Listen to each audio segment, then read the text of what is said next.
Welcome to Paranormal Central, broadcasting live from Central California with your hosts Jeffrey Gonzalez and Alan Thomas. Broadcasting video worldwide at ParanormalCentral.net and broadcasting audio on the Dark Matter Network at ArtBell.com. Are you ready to witness something that you cannot explain? I'm looking for you, you're looking for me. We have to decide what it will be. Can it be true? Can I believe the unexplained?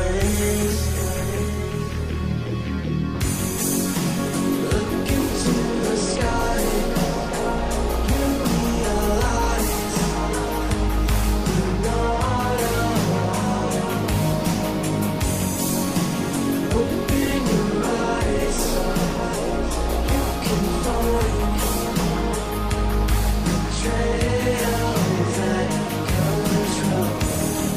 Hello everyone, welcome back to another episode of Paranormal Central, coming to you live from the central part of California in a big city called Fresno, California.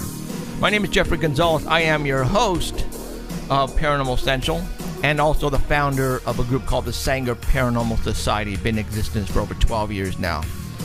We investigate everything. UFOs, Bigfoot, creatures, monsters, conspiracy theories. We do it all here. So we're just not talk show hosts. We also get out in the field and we get our hands dirty and our feet wet. And we bring back, I think, some of the best evidence and as far as videos and photos to show you. So to my right, to your left, is my co-host, Alan Thomas. Hello, everyone. Today, Alan. Yeah, it's not coming on. Well, today, Emerald, our engineer, is out of the town. She's in Seattle, so we're handling everything ourselves. So far, so good. I believe our signal is good and strong to the Dark Matter Network at the artbell.com website. So, if you don't want to see us tonight and just want to hear us, you can go to the Dark Matter Network at artbell.com. Yep, you heard me right. Artbell.com website is carrying our live audio feed worldwide on their network, and we appreciate that a lot. We will be showing you some photographs here on live stream if that's where you're watching us. And again, if you are on the artbell.com website, you can also look at the same pictures that we're going to be talking about on there as well, so you will not be left out, okay? Sometimes we do put some stuff up on the live stream that ArtBell does not have, but later on you can always come back and watch those and see those pictures. So, all right, let's get to it. For all those that this is your first time, where in the heck have you been? We've been doing this now. I think I've been doing this show for about 4 years, going on 5 years now. And it's turned out to be something that I would have never imagined. If you would have told me 6 years ago, where I was running around looking for Bigfoot and, being a representative for MUFON, that I would be where I'm at today and being carried by artbell.com website at the Dark Matter Network, I'd say you'd be smoking something. But it looked like it has happened, and things are happening for us. Radio is not the only thing that's been going for us.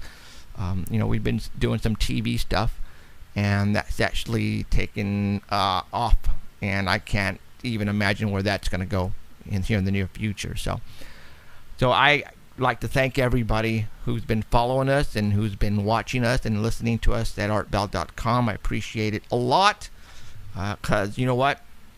We have some great stuff to tell you, to show you, that you're not going to hear about it anywhere else.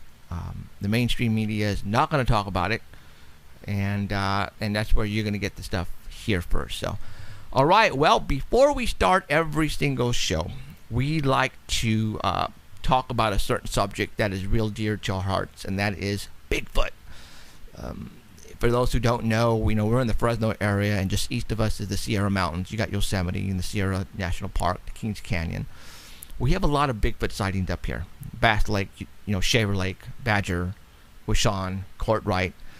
there's a lot of them running around up there, and we get a lot of reports, guys, and I mean a lot.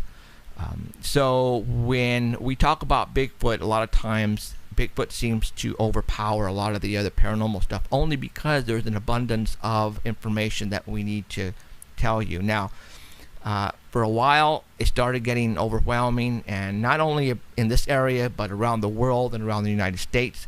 So we had to throw it off to somebody else, and that would be our Squatch reporter, and his name is Danny Valderrama, and he is a Bigfoot freak. Probably the biggest one that I know. Well, Alan's actually a big freak too. So, but we're gonna get him on the line, and he's gonna talk Sasquatch, and he's gonna give us all the good stuff that's been going on here. Hey, Danny. Hi, Danny. Hello. Can you hear me? Oh, here we go again. Danny. We just tried it out a little bit ago. Danny. You better not be messing with us. Danny. Right? Hello. Danny. Are you kidding me? Danny. All right. This doesn't happen when Emerald's out here. I mean, it's just about calling his phone number. I can do that with my eyes closed. You put him on hold. I put him on hold? Yeah.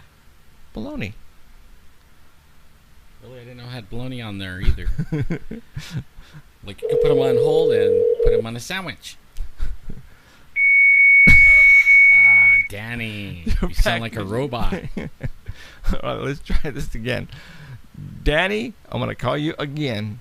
We just called him a little while ago to test it because we know Emerald's not here, that, we didn't want to screw it up. Well, guess what happened? Hello? Danny, can you hear me? I can hear you. Third time's the charm. What the heck is going on here? Stop messing with the phone. You there? Really, Danny? Is it his phone? I think it is. Because it was cutting out. Yeah, it is. Emerald's probably laughing at us, man. Danny, we were fine a little while ago. Danny?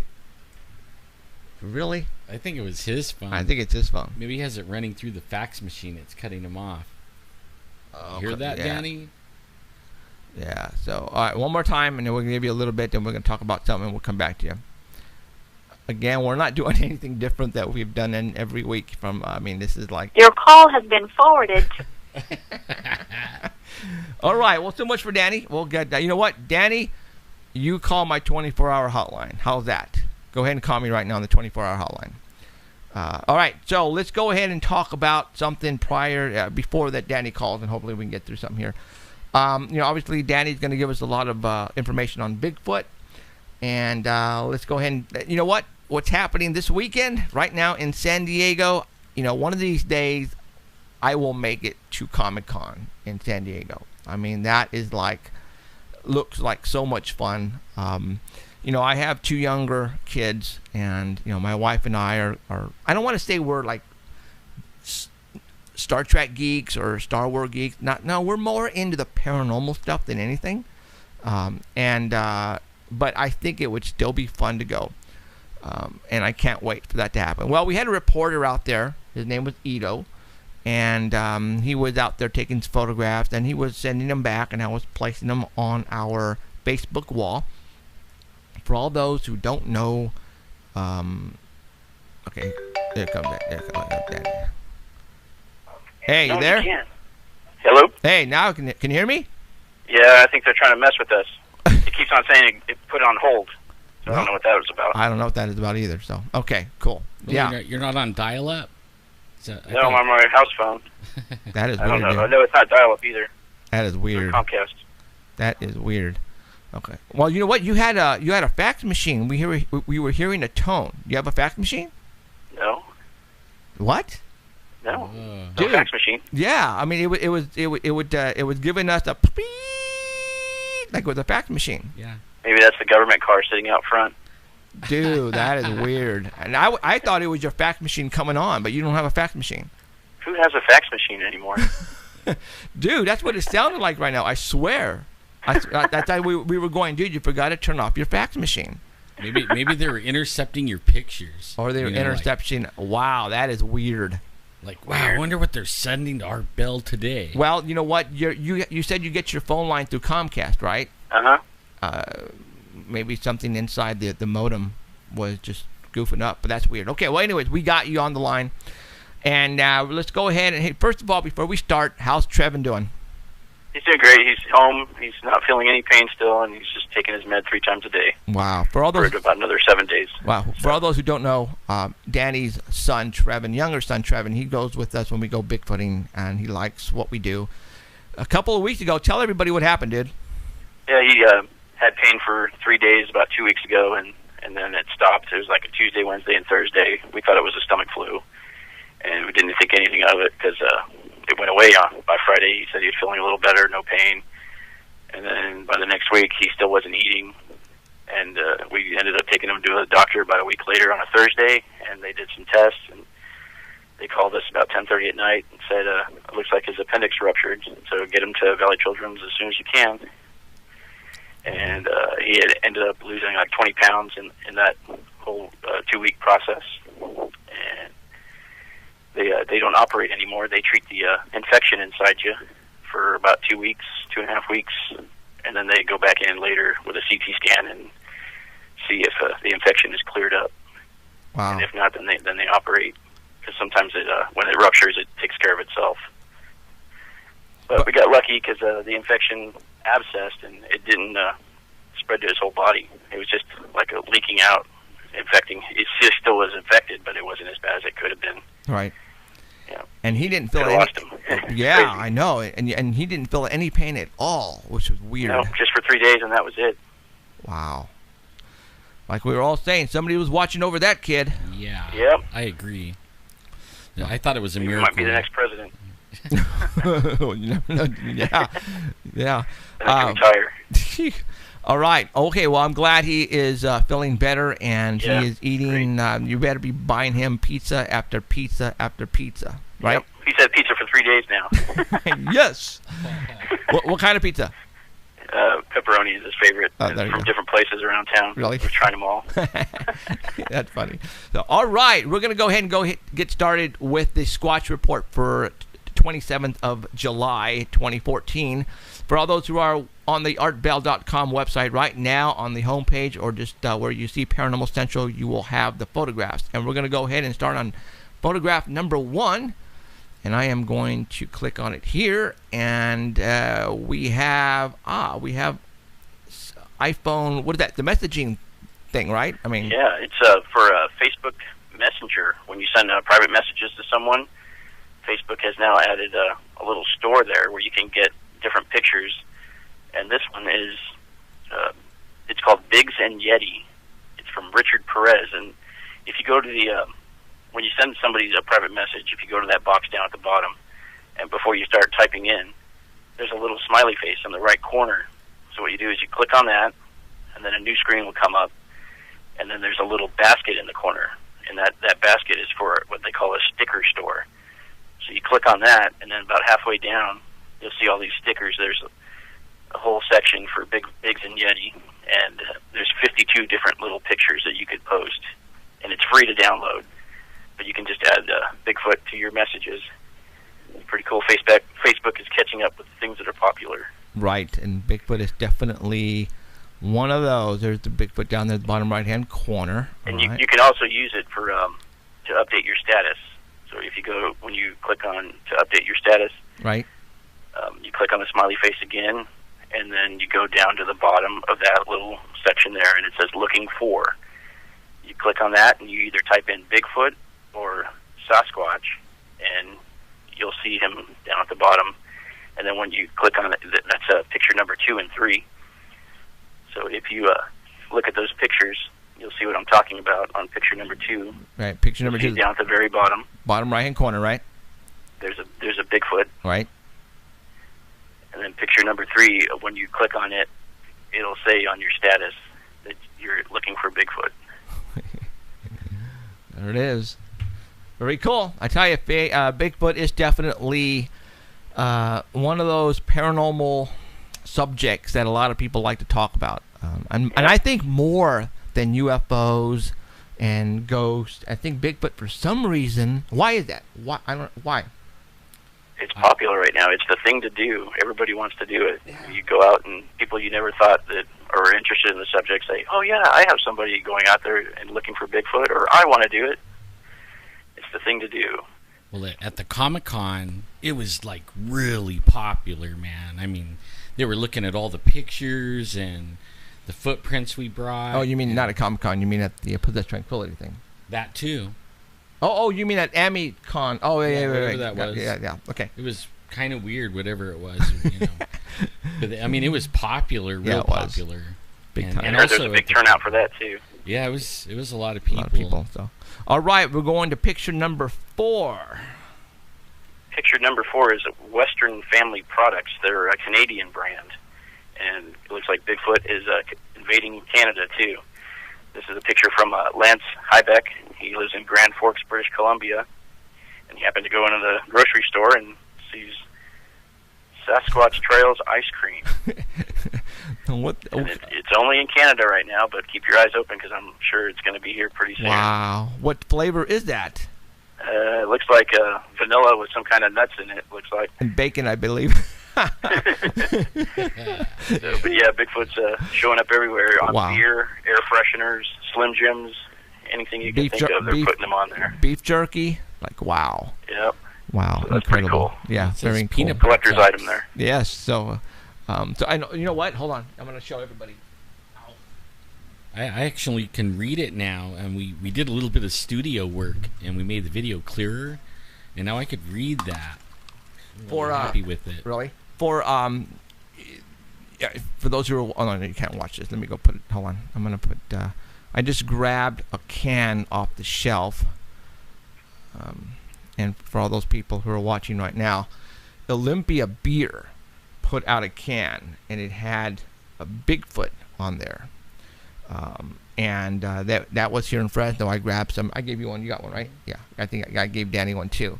Yep. So Olympia put out a can from Washington with the Bigfoot on it. Is that cool or what? You know, like if you know anybody in Washington, I found it actually for all those who were in Fresno. Where I found this was at the corner of Tulare and Chestnut Avenue. There was a liquor store on the northeast corner. That's where I found it. Across from Wiener Schnitzel. No, the Chestnut and Tulare. Chestnut. Yeah. Okay. That's where I found this at. So if anybody wants a beer, Olympia beer with Sasquatch on there, that's where I got them from. So go see if you can find some. So. I got a 6-pack. All my boys bought me one too. There you go.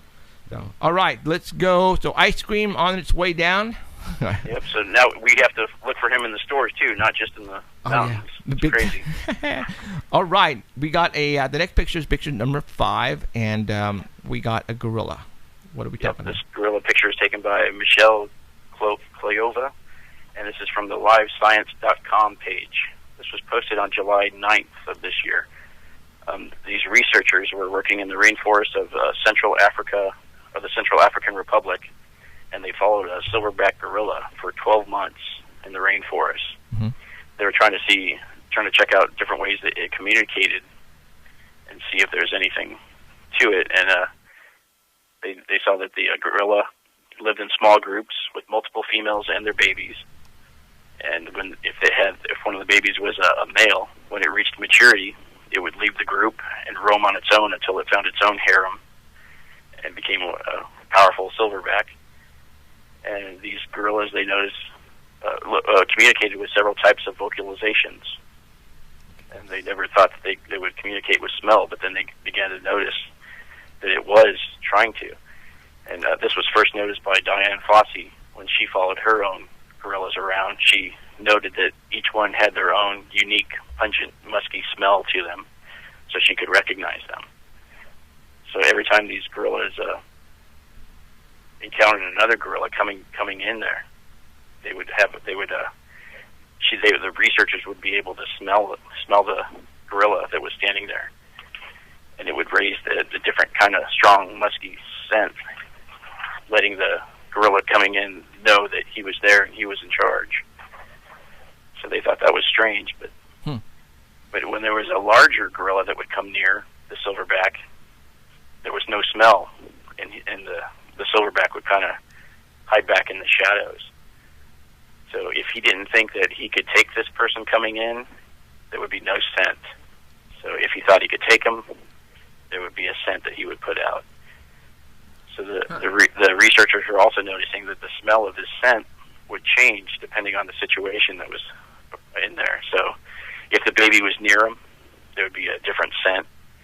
If the baby was near his mother, they could smell something different. And if there was an intruder, then it would be a stronger, powerful scent. So these scents suggested that it was under some kind of conscious control, not just something that happened automatically. He was controlling it. Wow. So these scents are playing a greater role than they at first thought. And they think that chimpanzees might be able to also be able to do this. And they know that humans can do it. While either courting, you put off a different scent, and if you put on cologne, it changes your scent. And then if you're scared, you have a different scent for fear that comes out. And they said that women are more perceptible to it than men are.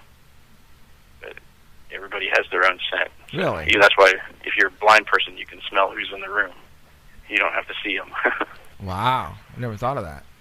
Yeah, so interesting. These people are blown away because they didn't think that the sense of smell on primates isn't that strong.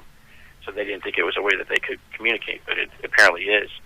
And if you remember on a lot of Bigfoot reports, a lot of them accompany a strong odor of smell. So I guess that means that if the Bigfoot thinks he can take you, you're going to smell him.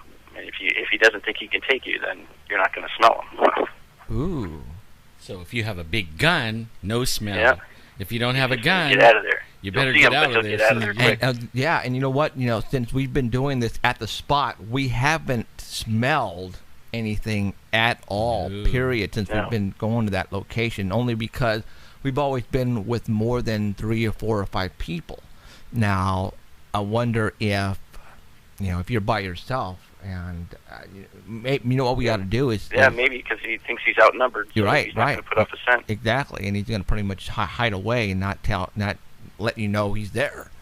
Well, he doesn't do that. I mean, he throws stuff at us and whoops, everything. And makes whooping sounds. Yeah. Wow, that's cool. But that was one of the big questions this weekend at both events was, Bigfoot smelled. You guys smell him when you go out there? And it was like, no, we don't smell him. Mm-hmm. But only I would answer the question. I didn't read this article, but I actually, from experience of doing this a long, long, long time, I think they can turn it off and on too, because some places kind of backs up everybody's reports. So. Right. Because I've been in places like in other parts of the forest, right, miles away, and smell it like that, like really thick, and then and I have never smelled it where we go now. No, I've never heard smelled of people that have. Right. Oh yeah. And it's very strong. I mean, it's like rotten eggs type of smell. I mean, we're talking bad. Like the Bigfoot hasn't taken a shower or bath in years. That's exactly. Yeah. That's really, really bad. So, all right, very cool. Okay, let's go to photograph number 6, and we're looking at a strand of what? A strand of hair. There's 2 different pictures of hair, and this was put out on July 22nd by Jeffrey Meldrum. If you remember who he is, mm-hmm. He works for the Department of Biological Sciences at Idaho State University. He's an associate professor in anatomy and anthropology, and if you remember, he's putting out a call for any Bigfoot hairs. He's come up on an opportunity to conduct morphological and DNA analysis of selected hair samples, and they all have to be attributed to Sasquatch. So he's only taking reliable samples with a known chain of custody that were collected in association with an actual visual encounter or a documented footprint. Where is he getting money for this? It doesn't say. He just put out a small little thing on there, and he says only serious inquiries, no comments or anything. Everything will be deleted, so you can't even really ask him. I did put a question on there asking when the deadline was, but I don't know if he'll delete it. But they said it must be in an envelope, reasonably sterile, with no direct handling. That's and the he same wants thing. them all. He wants anybody that's legitimate and really wants to be part of this to respond only by email. And that email address is meld@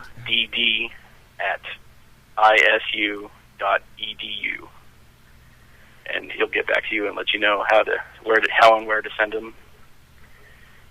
And pretty cool. So because he's working with Todd Standing, some people are asking, is Todd going to be a part of this, or is this why he's doing it? Because he wants to check out Todd's. Is this a way for him to check to see if Todd's legit? Because in the past, Todd has claimed that he's in possession of various physical Bigfoot evidence, and he wants them DNA tested, and that's including hair.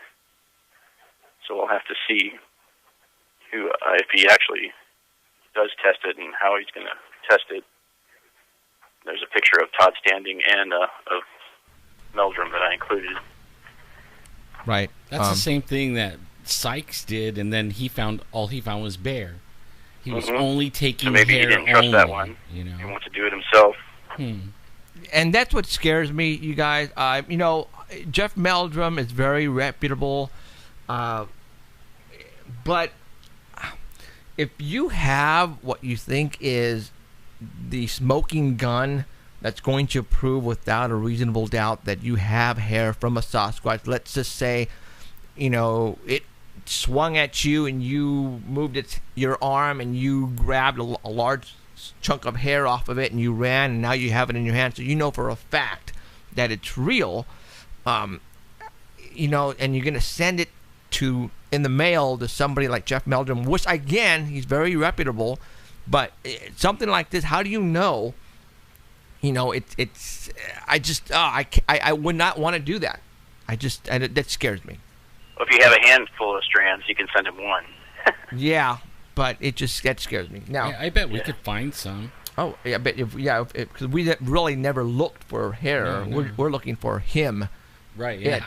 There he goes. Is live stream down, you guys? Because no, the chat's going fine.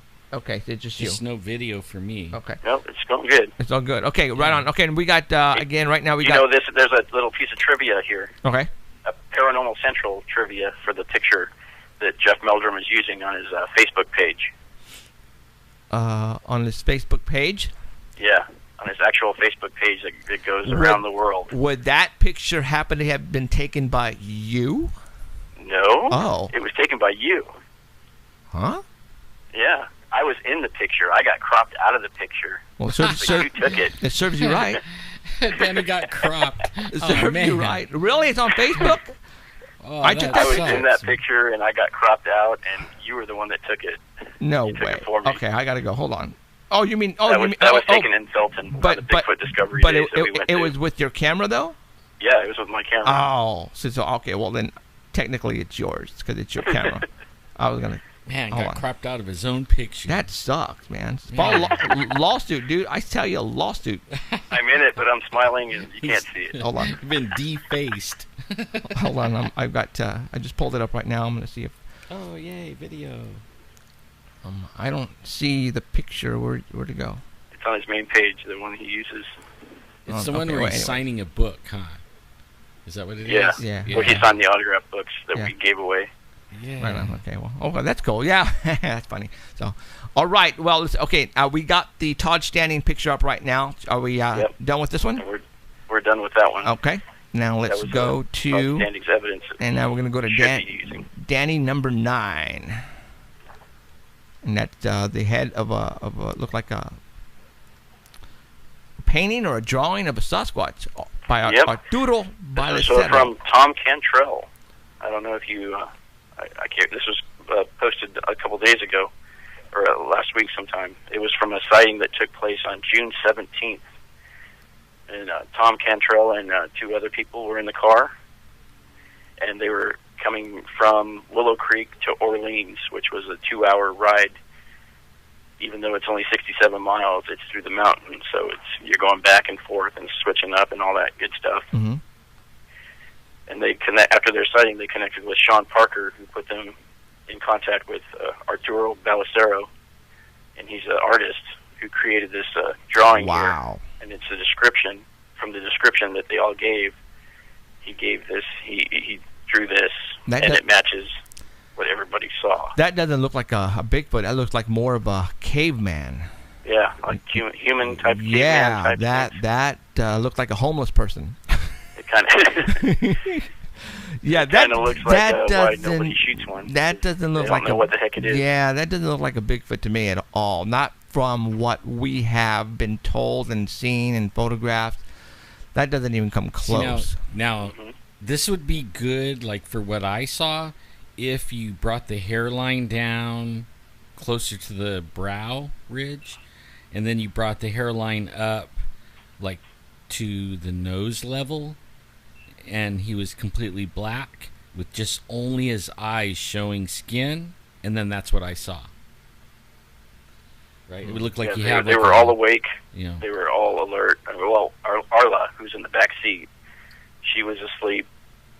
But as they came around the corner, they were keeping an eye out because every time they go on this road, they see either deer or bear. And it was just past milepost 14, and they came around the curve, and it goes from full sunlight to full shade. And when their eyes adjusted, they saw two things standing in the middle of the road, more to the right than the center. And then they both spun around and looked at them, and they crossed the road, the 2-lane road, in 2 steps. And then they crossed over a hill, and they were gone. They looked at them, and they could see their shoulders. They could see the bottom of their feet.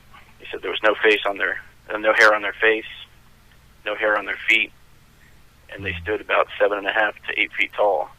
They said they got the impression that it was a father and a son. They both looked pretty much the same. This Arturo guy who did the sketch or the drawing or the painting, whatever you want to call this, what does he do for a living? Does it say? He's an artist. I've heard his name before, too. I think we've had other pictures of his up before. Okay. So they got in contact with this artist, and based on the descriptions from each one, he drew this, and they showed it to them. I don't. And they all said that's exactly what they saw. Okay, well, I don't see this being a Bigfoot. I don't think this is the Bigfoot. Yeah, so maybe it's not. Maybe it's like a caveman that lives in that area. Yeah, I totally. Said it was less than 20 yards in front of the truck, so they all got a good look at it, and they were looking out the front window, but they were all looking up at it. In a dark, or was it dark? Did it bark? No, like it was dark outside or no, daylight? It was 7 p.m., but it was still light outside.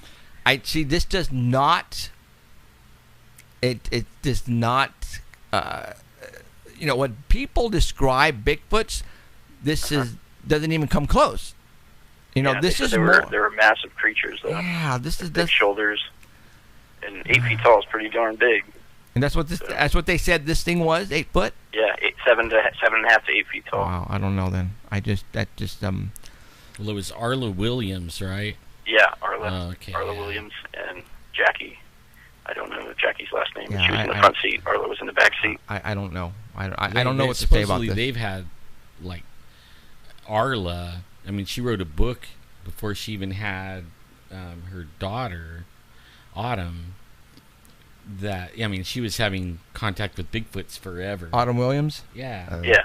Yeah, it's Autumn Williams' mom. Oh. And I mean, she's been having contact with him since she was young. Mm-hmm. So, Autumn Williams said David Ragosa's Bigfoot picture of 2008 with the tree. Yeah.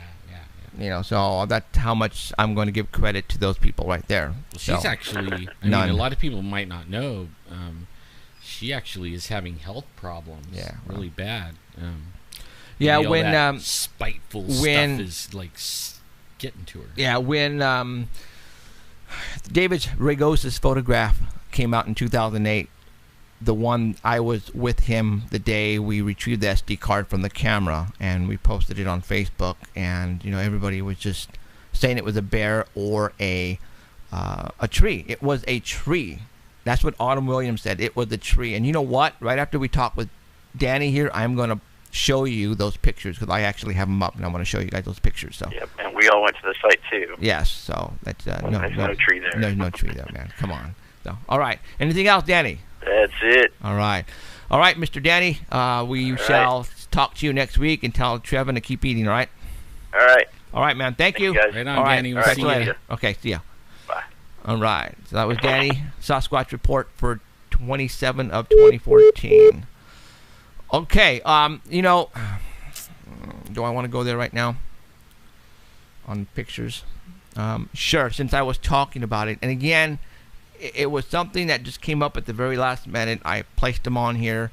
And I'm going to go ahead and show them to you. In 2008, I was with David Ragosa up at the spot that we go to all the time. And he has cameras up there all the time. And we retrieved the SD card. We placed it in my computer. We went through them really quick. Didn't see anything. We came home. I was sitting in front of the TV. David called me on my cell phone. Says, "Hey, Jeff," he goes, "do you still have the photographs that we downloaded them on your computer?" Because he took the SD card home. I still had my computer with all the photographs on them. And I said, "Yeah." And he said, "Go to picture number 51 and tell me what you see." So right now what I'm going to do is I am going to place that photograph right now on the screen. And again, for the people at artbell.com, I apologize, but you can always come back later and take a look at these photographs. But what I'm going to do right now is I'm going to show you the photograph that... We could actually send them over to artbell.com. And he can place them afterwards? Yeah. Okay. That's what we'll do then. So right now, this is the photograph that we took. I'm going to put it on right now. Okay. Now, you guys are probably going, "I don't see anything." Well, that's why we went through them really quick. We didn't see anything either until this showed up at the top left-hand corner. And I'm going to circle it with the mouse for a little bit here so that way you guys can... Now, a lot of people go, well, and I'm going to tell you guys something right now. This is probably one of the best photographs that's out there right now on a Bigfoot. All right? And we're going to zoom into it and I'm going to show you. But, when a lot of photographs hit the airwaves and the Facebooks and the internet, they're always blurry, right? And that's why they call them blob squatches. And the people go, "Why can't somebody get a good picture of a Bigfoot?" Well, I'm going to tell you why, you guys. When people are out in the mountains, the people who get photographs of these Bigfoots are not looking for Bigfoot. They're either camping or they're hiking or they're on their bikes and they have GoPros on their helmets, and then all of a sudden they will see something and they think it's a bear and it's probably 50 yards, 100 yards away, and they start taking pictures, finally realizing, wait a minute, this thing is walking on two legs. This is not a bear, and then by the time you know it, it's gone. All right? These photographs that are taken by game cameras, which this one that I'm showing to you right now was taken by a game camera. And you guys are probably going, what is a game camera? A game camera is a camera that is mounted on something out in the forest, and usually on a tree. And it's tied onto a tree, and it has a sensor on it and a camera on it with infrared LEDs for night vision. And it is set up so either you can take photographs or video. A lot of times, mostly it's just photographs. If something walks across the line of sight of one of these cameras, because there's a sensor on it, the sensor will automatically trigger and take a photograph of whatever is in the process of walking across this camera. This picture that I'm showing to you right now, all right, this object very far away was... it was like a luck because it was windy that day, and there was a lot of photographs taken because and you can't tell, but right in front of this camera there's a lot of weeds and tall brush that the wind was blowing, and the camera was triggering, just taking pictures one right after the other. And lo and behold, we were lucky that in the process of the camera going crazy, it took a picture of this thing up there at the top left-hand corner. So now you're going, okay, well, it's too far away. I can't see it. Well, let's zoom in. I'm going to zoom in. So what I'm going to do is I'm going to get rid of this picture, and I'm going to show you another picture of one that is pretty much zoomed in. Here we go. And you got to know that Bigfoot knew the camera was there, okay? And it was avoiding it. It was ditching the camera. It was going way out far and away. Around, right? They don't stand and pose for a game camera. They know they're there, really. Okay. They come and destroy them even. Right. Okay, so right now what I have up is I have, at the time I had it on my computer. I took it to, I don't know anything about computers, guys. I'm an electronics geek, but when it comes to computers and changing the colors on it and tweaking it. I can't do it because that's not my forte. I'm not. Now, Alan at the time he wasn't with me at the time. So I had my website designer back then fix the colors on it. And top left-hand corner of this photograph is the original zoomed in. Now, when you zoom in on a photograph, you're going to lose clarity on it. The pixels are going to get blurry, and that's just what happens, all right? So he did some color corrections on it, and he went from left to right. And then here it is, the bottom. And what we did is we outlined it. Because, you know, I know what we have here. People who don't believe in Bigfoot, without the red outline of this thing, would never see it. Would never, ever see it. I mean, I was showing people, and they're going, I don't see it. What are you looking at, Jeff? I'm going, there it is right there. And still, they couldn't see it. So I had to finally put a red outline around it. It's not like, you know, I'm trying to make you, what's the word I'm looking for? I'm not trying to force you to see it, but it's there. Matter of fact, you can see the digits. I'm going to go ahead and zoom in a little bit here. You can see the digits of the fingers on the arm. All right. Now you're probably going, okay. Now, as we were talking before, Autumn Williams, all right, a Bigfoot investigator from the north someplace. She said that was a tree, right there. Matter of fact, I remember her going on her blog, and she actually did like a 15-page story.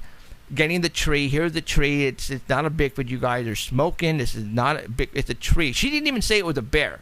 She said it was a tree, and I was like, "You got to be kidding me, really?" So a week later, I told David, my team has to go back up there, and we need to debunk this thing. We need to see. Okay, is it a tree? Is this whatever is this? Is it still there?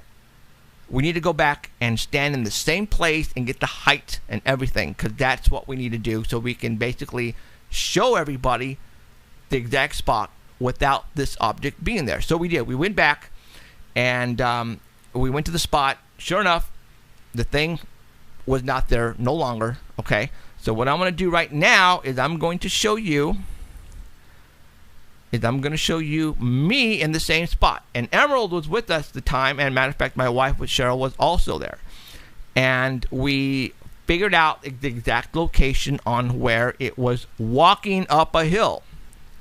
All right, a lot of people said it was a bear rubbing its ass on a tree. Well, the only problem is, you see me here? There's not a tree behind it. Now, you're probably going, well, how do you know that was the exact spot? Trust me when I say I'm an investigator. I'm going to prove to you that this was not a bear or a person or a tree, because that's my job. I'm not, at that point in time, I posted it on the Facebook wall, and I told everybody, look what we got. People were going, it's a bear and it's a tree, and I'm going, no way. So that's why we went back a week later, and we took photographs and we took video. I'm going to show you another shot of me in the same spot. That's it. Let me go another one. Oops, not that one. How about this one? No, not that one. Oh, please let me have that. There it is. Okay. This one here. Now, this photograph that was taken was not at the same angle as the original, because right here, I believe it was either Emerald or Cheryl taking this picture, and they were not more than, you think it's close, but it isn't. She was about 100 feet, 75 feet when they was taking this picture. That's me in the spot. Now, if you go back to the picture that I just showed you outlined in red, you notice the green leaves and the branches that were covering the neck portion of the Bigfoot. That's right here, guys. All right. Now, granted, yes, the height, the camera angle is way different, and it doesn't show you the exact size of me. But let me tell you something. The head was up here. All right. I'm 6'2". So now let's go back to where I was standing. No, that's not the same one. Let's go back to this one. All right. And this one's a little blurry. I apologize for that. But see here, the branches right here. So the head, I am putting the mouse arrow where the head was at the picture, and I'm going to leave it there. All right? Because these leaves and branches that you see right now is where it was covering the neck. I am 6'2". That was probably another 4 feet, 5 feet. So this creature was not a bear. It wasn't a person. It was not a tree. It had to been 11 foot or taller. All right? I swear to you guys, this is like, you know, when we got this photograph, you should have seen me. I was jumping. I was screaming. I was saying, no freaking way. You got to be kidding me. But, you know, to get this picture in 2008 with David, it turned my life upside down. It turned my life upside down, guys. All right? It just one of those things where you would never thought in a million years that you could be part of. Because I was there when David retrieved the SD card from the camera guy. All right? So my head would be right about here. I'm a midget to this thing. I am a midget. All right? Again, this, I mean, you can see right, I don't know if you can see that. Can you see that right there? I'm going to zoom in a little bit. You can see the fingers. Can you see the digits of the fingers? Do you see that? Do you see that? That is that. Oh no, hold on. Let me go up. Hold on. I'm gonna move this up a little bit for you guys to see. Is that freaking incredible or what? I mean, I showed that picture, and we were doing it side by side. Everybody's like on here saying, "Put it side by side." I can't. He can't do it. I can't. It won't do. Live stream won't allow me to do the software. It won't allow me to do it. Only we were putting them side by side for the people at these events we were at. Right. We had a booth, and these people were freaking out. Right. I mean, they never saw anything like that in their life. You can see. You can actually.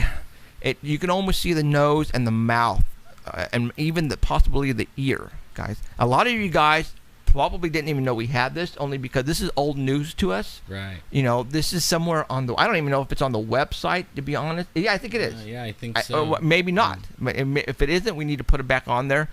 But I was with David Ragosa. This is probably one of the best photographs of a Bigfoot out on the internet to this day. Yeah. That I can tell you, if you give me a Bible, because I am a God Christian person, I would tell you, I would not lie to you guys. This is 150 million% the truth. I was there. This is not a phony baloney. We're not pulling, you know, we didn't make any money off of this. This is what we got in 2008. As a matter of fact,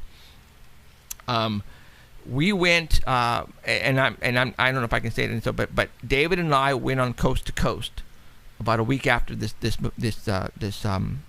when George Norrie was on there, not Art Bell. But we actually talked about this photograph, and it was on their website. As a matter of fact, that night, and I still have the paper to prove it. And we actually, I actually got 65,000 hits on my website that night for viewing this photograph. But I think this is like the number. I mean, it's not a bear, and people were going, well, then it's a person in a suit that's doing this. I'm going, okay, think about this, guys. You know, if I would have gotten myself and imposed it on this photograph here, I am a midget. Okay, you could actually see the fur on this thing. All right. Again, people, you have to have common sense. When you say this is a person playing a joke on you guys, and he has a monkey suit on, and he's up there doing this to you. Okay. For one thing, we're not at a campsite. Number two, we are at a site where no one knows what we're doing there. It's not like we're driving up in vans with the word Bigfoot, Sasquatch investigators on the side, and we're letting everybody know what we're doing there. All right. These game cameras are hidden. You know, people, if they're up there at this location, which are very seldom are, but if they are, they're not going to see these cameras because they're well hidden and they don't know they're there. So for somebody to say it was somebody in a suit to is playing a joke on you, I say that's absolutely ridiculous. Because why would a person see this camera and say, "Oh my God, there's a camera. I am going to go home and get my Bigfoot suit, and I'm going to come back up 2.5 hour drive, and I'm going to walk way out here, and I'm going to hope the camera is going to take a picture, and then I will be able to, fake them out." Well, another thing is, this thing is about 11 foot tall. In order for somebody to be wearing an 11 foot tall suit, and I don't think so. All right, you have to take all of these theories and think it through, guys. There's no way this could be somebody in a suit. That's just ridiculous. I just sent these over to the Art Bell Dark Matter Radio Network. Okay. So he'll have them up here in just a second. So all the you people. You had them on there? Yeah, I have them sweet. on my laptop. Awesome. Too. Okay. And so I mean, I was using them when we were out at that event. I put all this stuff on there. Perfect. So we could show it. I just heard something. So okay, perfect. Well, I think I just bumped the mic. Oh, okay. Okay. Well, I just sent him. It says it's sent, and I'll ask him if he got it. Okay. So again, I believe this is probably one of the best photos out there to this day. Right here. Here it is. I mean, no ifs, ands, or buts about it. If you guys don't believe in Bigfoot, then you guys are listening to the wrong show. Because our job here is to bring you the best evidence known of any paranormal subject out there. Again, it's unbelievable that we have this. Let me tell you why it's unbelievable. Because we're not just talk show hosts. We are investigators. We are out there on our own time, on our own money, and we are buying equipment to try to catch this best stuff. Again, I was with David. This was David Ragosa's game camera that got this, and I was with them at the time. All right. For those who don't know who David Ragosa is, he is a high school principal, and he has a background in science, and he's been doing this for over 20 years. And I've always said on this show, if it wasn't for David, I would not be in the Bigfoot business that I am today. Well, he goes out with us every Memorial Day, and we go out, and this Memorial Day was just absolutely. Oh my God. It was off the hook. It's always fun. I wish he would go with us even more often. Right. What episode is it? Can you look on there and find out what episode with the whooping sounds? That was like 3 weeks ago, I think, or something like that. It was like Memorial Day weekend. I think that's what I put, too, the Memorial Day. Okay. Oh, well, let me see. For all those, for listening for the first time, let me tell you something. Alan is looking it up right now. We went on the Memorial Day trip that we usually do every year. And these creatures were coming up, and they were whooping at us like monkeys, and we got it on audio, you guys, and I played it on that show. Alan is trying to figure out what show it was. No, it was way up there, wasn't it? When was Memorial Day? It was like May 26th. May 26th or something like that. So it's going to be... So it's going to be like June 1st. June 1st? Yeah, it doesn't have it named on here, but... Yeah. June 1st, okay, I think. Go to after the show tonight, go and listen or to watch the June 1st on live stream, or it's also on YouTube at paranormalcentral.net, and re-listen and re-watch that, and you will hear monkeys yelling at us at the spot. Yeah. I swear Monkeys. to God, you guys. All right, give me a Bible right now. This thing, Danny Valderrama was there, Alan was there, David was there, Robert Scott was there, I was there. It blew us the freaking away. It was one. It was a monkeys. night. They were monkeys. This is that night I will never ever forget for the rest of my life, because it was an unbelievable experience. It was fun. We have a guy named Robert that goes with us, and he always, no matter how much we tell him, either I think he's gonna have to run into one or have one chase him or something. But he always takes off by himself. always, and we're telling him, don't do that, man. I mean, totally unarmed, and he has, maybe his guitar with him or something. And even at 3 o'clock in the morning, we hear him taking off, out.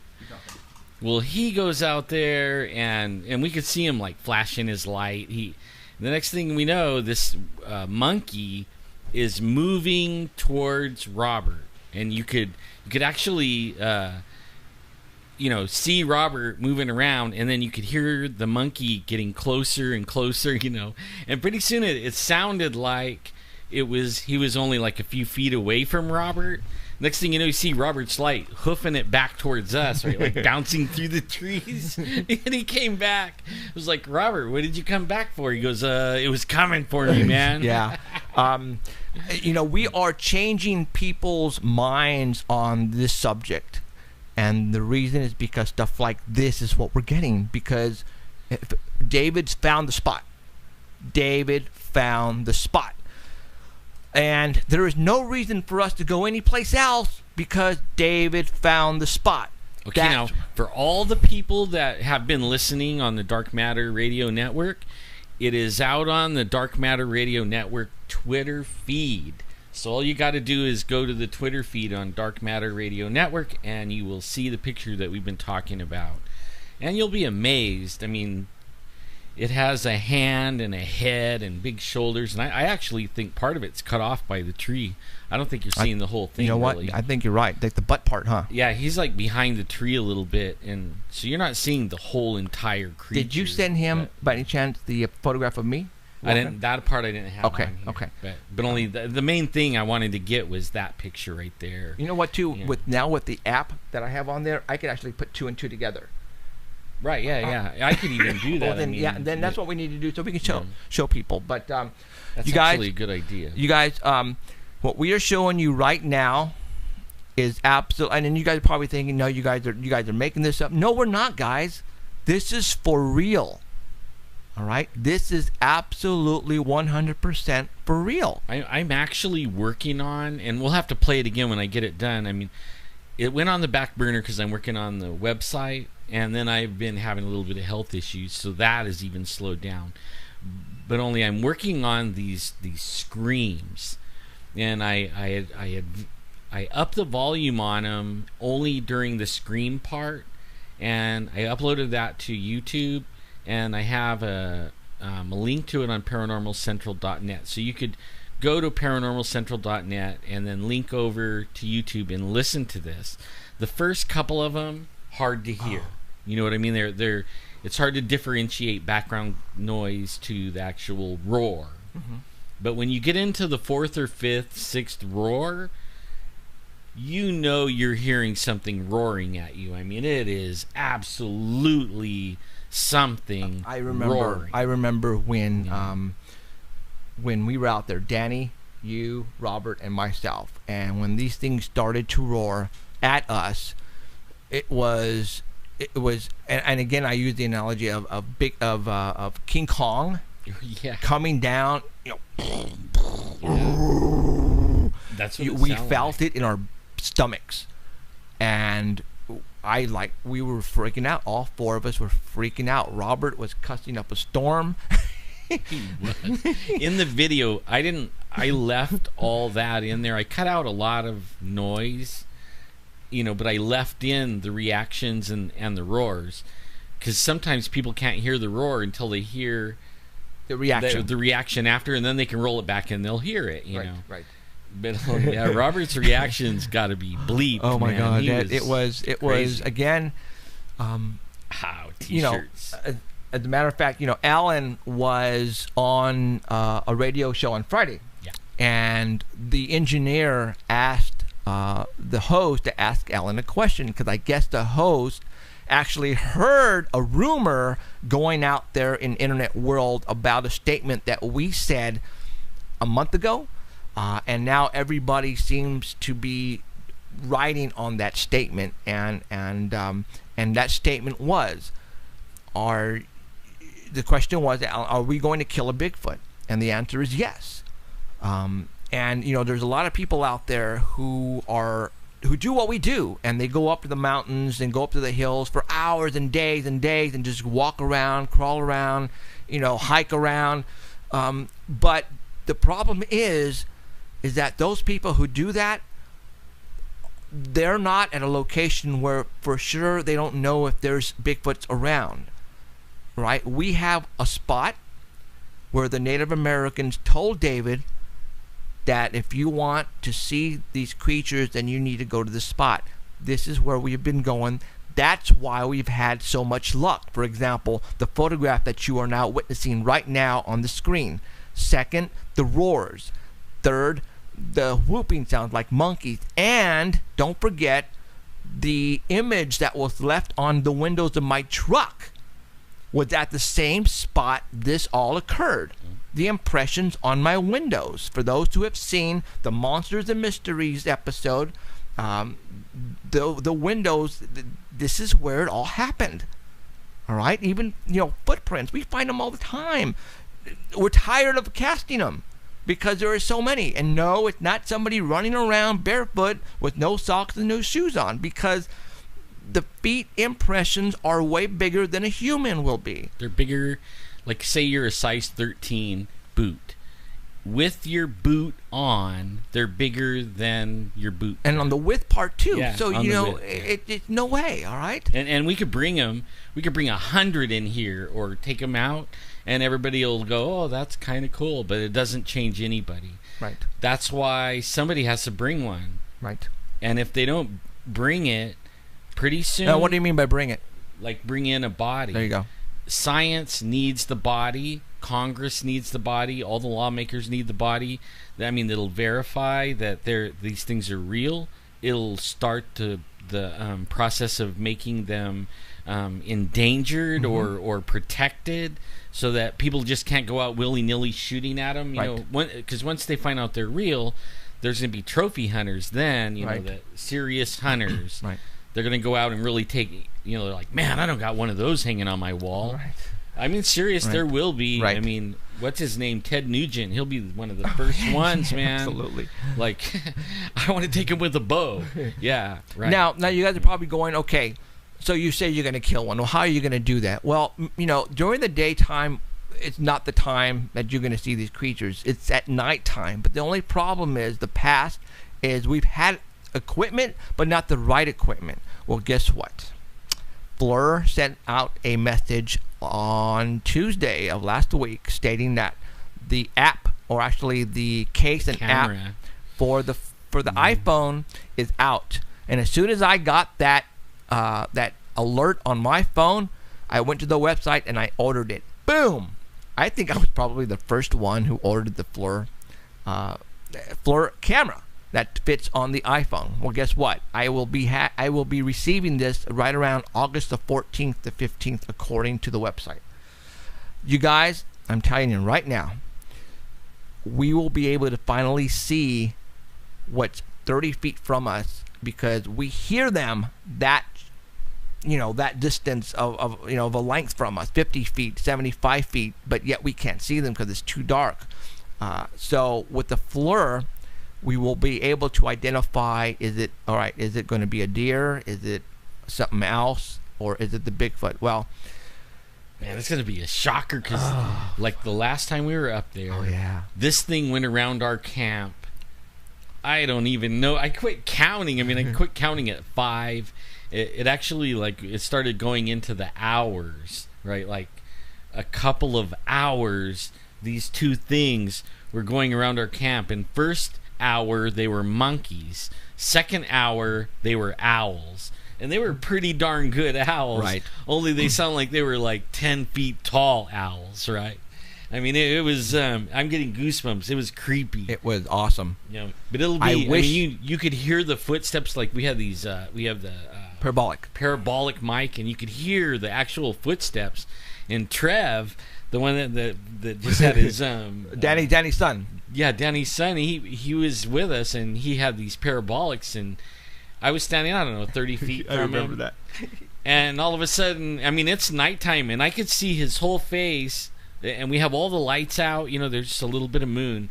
All of a sudden, here comes Trevin running straight at me, and I could see his face is like panicking, and he just hands off the parabolic to me, he goes, here, they're getting too close, you know, and he just like and he got went, close to the fire. right, yeah, he went like way over by everybody. He was not going to be standing out on the edge. Actually, he's probably smart not to, you know, because I mean, what are we going to do? Here comes this guy, you know, and he could have bagged Trevin and kept running, you know, just But like that. we knew what it was, though. We definitely knew what it was, and this is why we keep going back to that spot. You know, lately though, we've been having other reports, like Danny and I still have to go to that one at Shaver Lake. They said Uncle Ted would not shoot a Bigfoot. You know, when the heck he wouldn't bag him. Ted Nugent. Bull crap! Are you kidding me? He might not. I mean, he might be all for like saving him. Bull crap! That would just be another one on his mantle. I mean, no, I'm serious. I mean, who would not? Let me tell you something.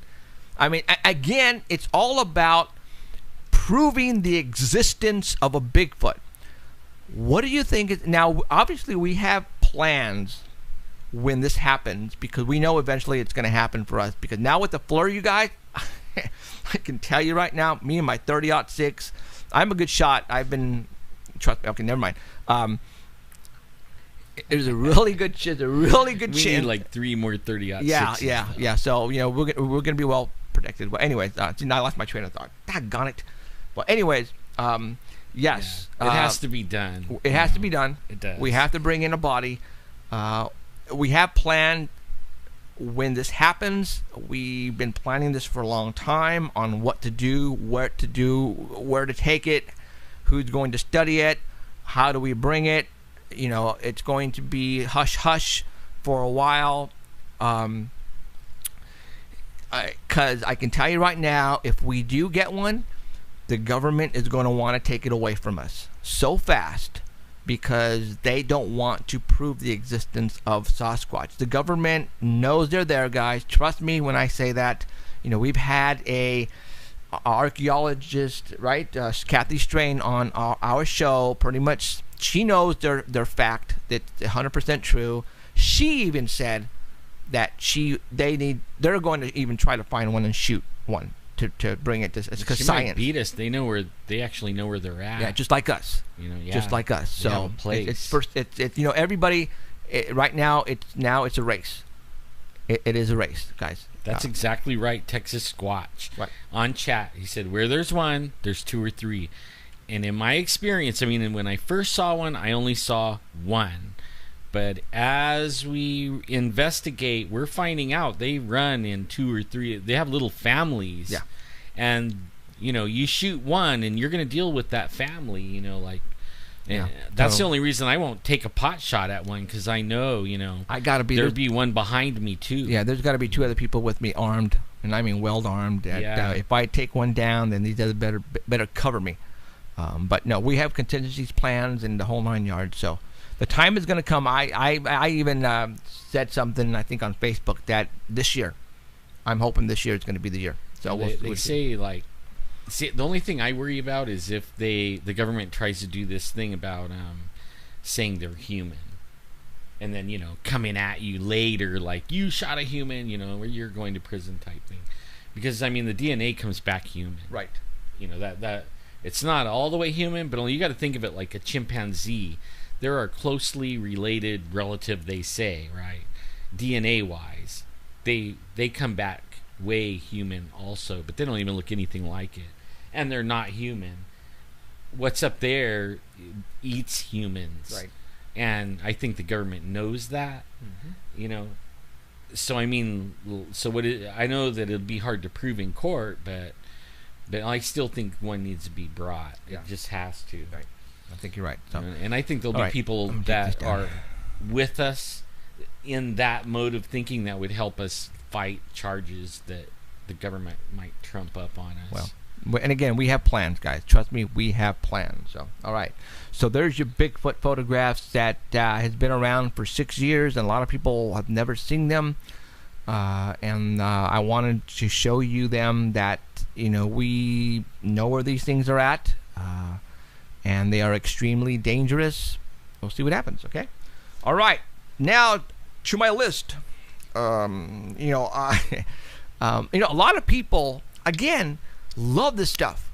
And we're talking like movie stars, guys, and rock stars. And, you know, there was a an article, not an article, but some came out on Facebook where Megan Fox, of all people, for all those who don't know who Megan Fox is, what shows was she on? She had clips here and there. Well, anyways, she believes in Bigfoot 100%. As a matter of fact, she even said that at the Comic-Con, and she said that she could find Bigfoot if she wanted to and bring one in. We're all laughing and stuff, but she's very sincere about believing in Bigfoot, and I'm sure there's a lot of other people who totally believe in Bigfoot. Right now, I'm still trying to get C. Thomas Howell on the air so we can talk about the movie and get him out here to go with us, but I'm having a tough time right now getting him on the air. So hopefully soon, but once we get this thing on TV, the actors and the rock stars are going to come out of the woodwork, and they're going to want to come on our show, and they're going to want to go with us to this spot what the picture where I just showed you guys. It's we're going to have so much fun. Yeah, I already have them telling me they want to go. I have so many people telling me too. Everybody says, man, we want to go with you. The funny part is we've taken people there, and I've known prior people and they go and they stay only one night and they never go back again. I mean, they never ever, in fact, they probably don't even go camping ever again after one night with the monkeys. Oh. It's hard to say they're not real when you're hearing these things stomping around and throwing things at you and roaring and doing all this stuff right around you, mumbling like, I don't know what you call it, kind of little mumbling noise. Yeah. I mean, you hear that and right away you're like, you know what? Whoa, I'm going home. Right away they say, okay, you guys have a friend out there doing this, right? Right. No. They're afraid. Our friends are afraid to go out there by themselves. Yes. They want to go out there in the dark and run around. So, all right. So yeah, there you go. Bigfoot. Okay, we've already had an hour and 15 minutes on Bigfoot. So, okay. My favorite subject. Yes. And the reason why we talk a lot about Bigfoot, because of what we just showed you guys. All right? We know where they are. And we're going to continue on our trek to fully disclose the existence of a Sasquatch Bigfoot, guys. We're on a journey. We'll be bringing you something. We have a place we're going to go. I almost went this week. Yeah, but we know. I need to know the exact spot. I know right about. Well, no. See, I want him to go. It was behind that tree because I want to go behind that tree, and if I can see any, you know what I'm saying? Right. That's what I want. I want him to go. I saw it behind that tree. That's what I don't want to go. Oh, this is the area. No. I want him to take us to that spot. Well, I know the area, okay. And I have a feeling that area he's in is like a highway. I got a feeling you're right, only because of what's right. going. Yeah. Okay, all right. But we won't say no more. But we'll bring later. Yeah. All right. Okay. Are we having a blast or what? Okay. 14 people struck by lightning. Oh, let's talk about that. News report just came out about an hour ago. Venice Beach, California, guys, Los Angeles, on the beach, on the boardwalk, I think, lightning struck on the Venice Beach boardwalk and hit 16. Yeah, one of the camera guys for Finding Bigfoot lives there. 16 people got hit by lightning, guys, on the Venice boardwalk. So 16 people were injured with lightning strikes. Is that crazy on Venice Beach in Los Angeles? That's just like, wow. Maybe that's the gates of hell. So, okay, let's talk about that. Today, and we've talked about this in the past, what is it, Siri on iPhone. And I forgot how to actually talk into what, you have to say something correctly in order for it to respond back. But anyways, the Siri is the computer voice that's on your iPhone that it tells you when you want for it to look something up, you ask it, right? Well, today is July the 27th, 2014, and supposedly the gates of hell is supposed to open up. Now, you guys, if you guys have watched the show and listened to this show, do you guys remember 2 weeks ago that I talked about, just a coincidence that I said, because we were talking about Yosemite and the missing people, right? And I don't remember how I found that particular city or town's name, but El Portal is sort of kind of on the entrance of Yosemite Park. Yeah, well, it is. A long time ago, it was. Okay. And I used to live there for a long time, Right? when I was a kid.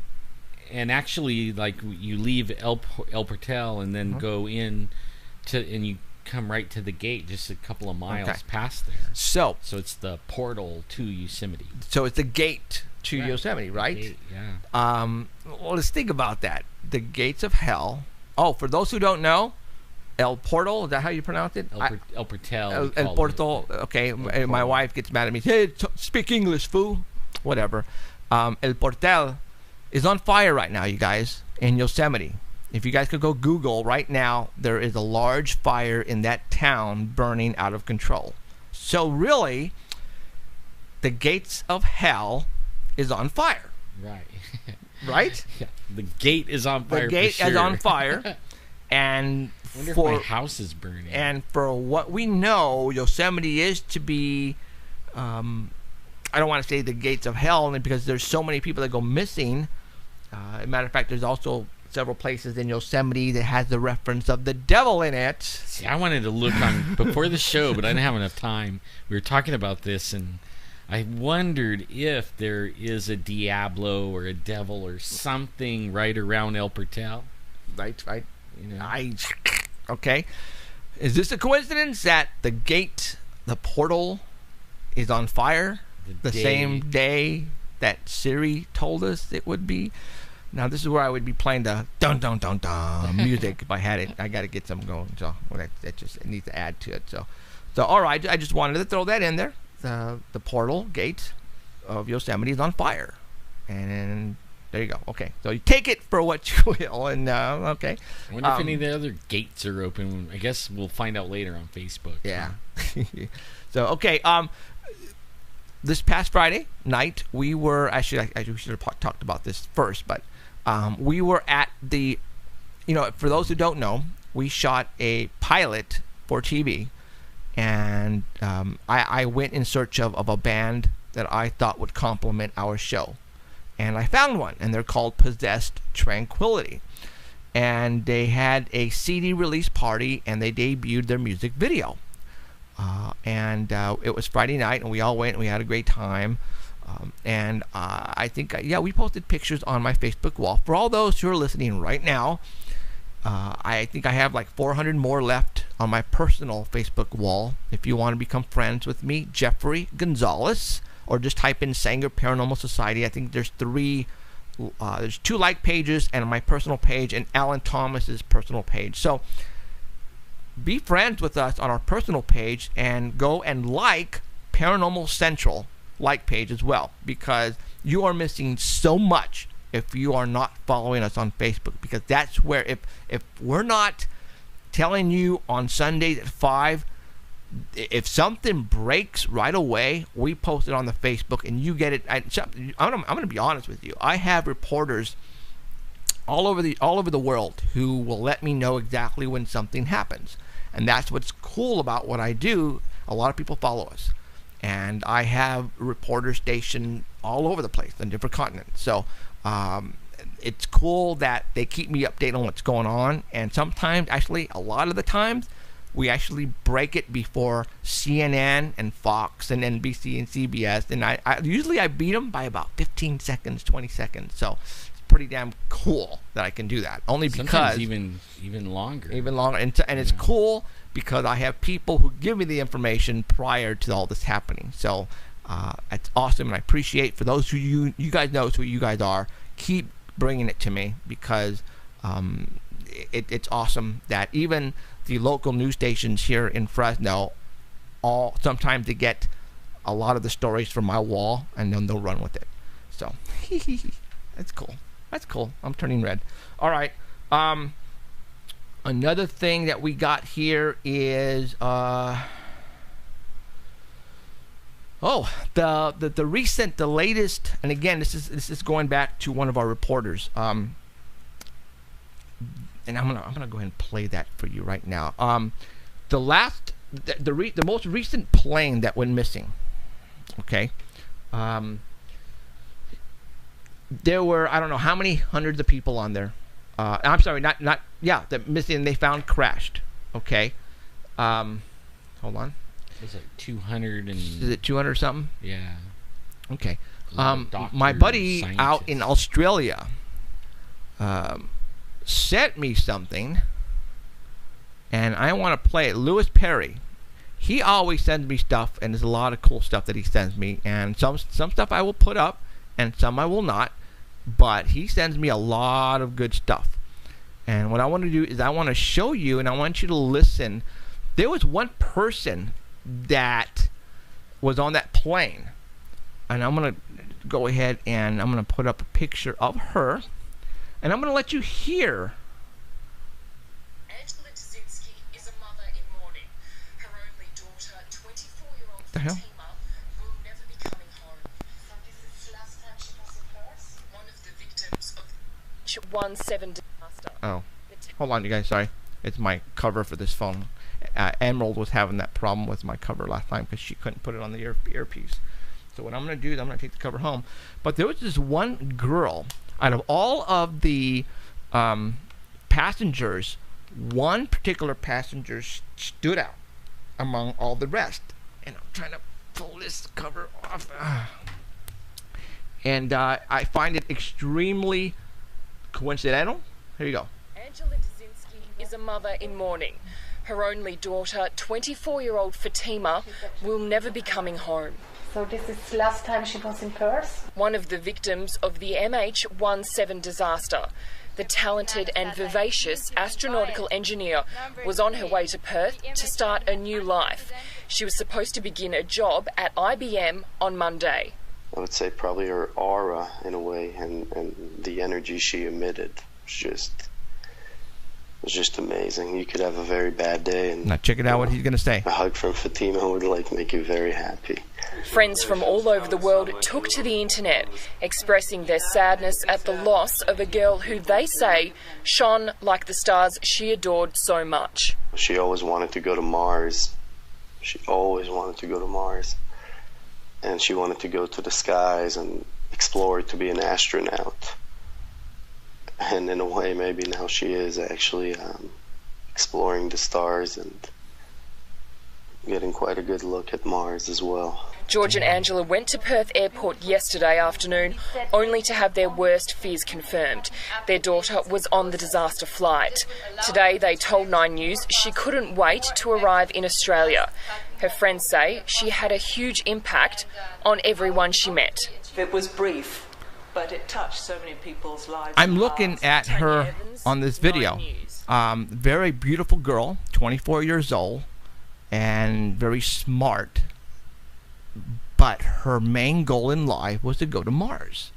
All right? I mean, seriously, go to Mars. Now, you know, for her to be on this, is it a coincidence? And again, you probably didn't know this type of caliber of a girl was on this flight. And her ambition was to go to Mars. All right? Now, let's just say, for example, maybe there's a reason why this plane disappeared, or maybe they chose her, or maybe they had, you know what I'm saying? Maybe she's already on a road, on a ship to Mars because she's 24 years old. They're looking for people to reproduce. I'm just throwing this out there. And all the scientists that were on there, some of the top leading scientists. Well, this was There was over 100. no. This was the one prior to the age science. This is the second airplane going. No, this is scientists on the second one too. Really? Yeah. Holy crap! Like 100 of them. Now, see, that one I don't know about. That was the D-17 or D-817 or whatever. Okay, we got somebody Malaysia calling in. I'm Airlines. gonna go ahead and answer and see what. Hold on here. Hello, this is Jeffrey on Paranormal Central. You're live. Yes, I'll report a sighting of a demonic force. Oh, where? Demonic? Yeah, demonic. I was using a Ouija board and I forgot to say goodbye. Where you at? I'm in Iowa. In Iowa. Iowa? Okay, all right. Do me a favor. Call me in about an hour. All right. What Okay, did thanks. you say? You forgot to say goodbye? Is that what he said? I don't know. We'll find out about an hour. Holy cow. Okay, so, all right. So there you know. See, I didn't know about all of these other scientists that were on this plane either. So I'm gonna have to do some more research. But Lewis sent me this video on this particular, girl, and I just found that this was her ambition, was to go to Mars, and so there you go. So maybe it was all a plan, and maybe she's already on her way to Mars in real life, is what I'm saying. So okay, all right. I just wanted to throw that at you to mess you up and think about it. I'm looking at my list of stuff. 2 years ago, did you know we came that close of getting hit by a solar flare that would have put us back into the 18th century? Supposedly, it was ours that saved us. And this was matter of fact, the exact date I have here was July the 23rd, 2012. And a solar flare nearly missed us.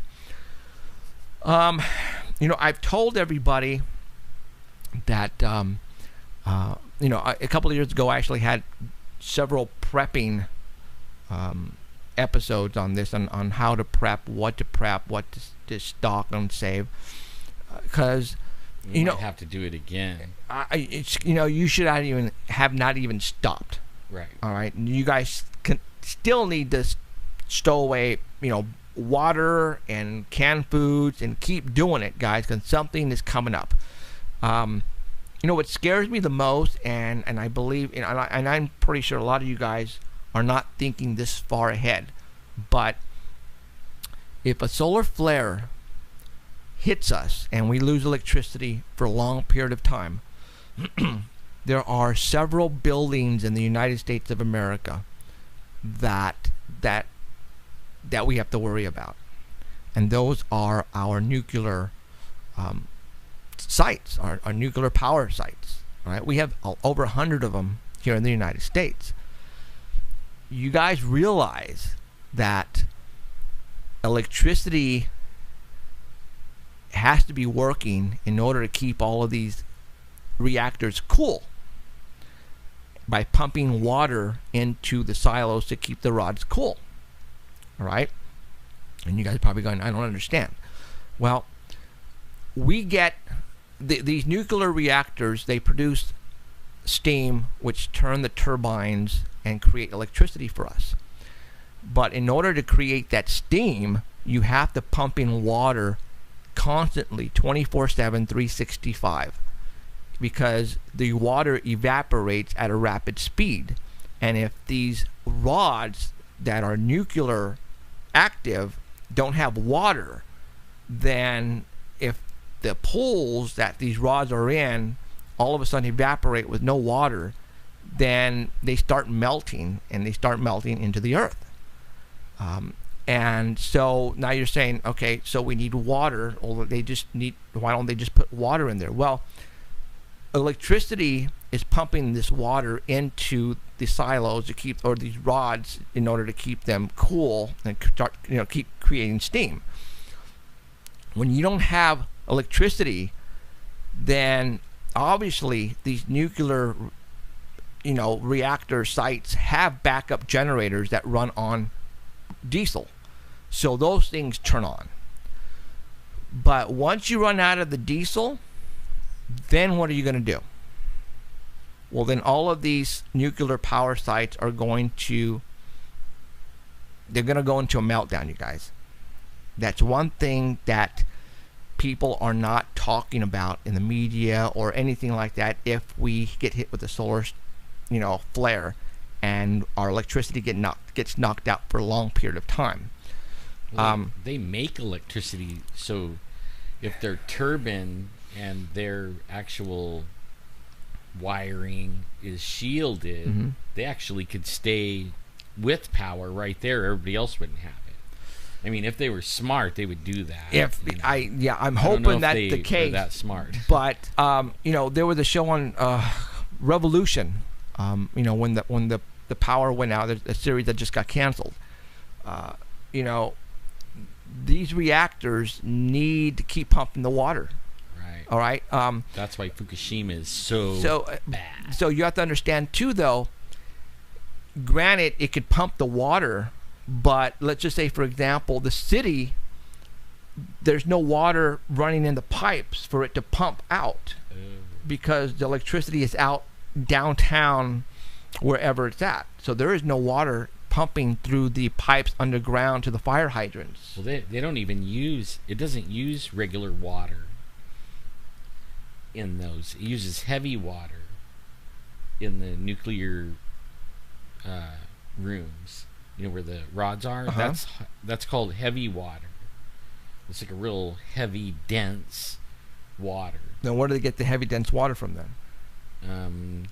I'm not sure, but I do know, like, those rods actually turn it into steam, which turns the turbine. Well, sure. But then it recondenses back and goes into a pool, and then it just they just recycle this heavy water.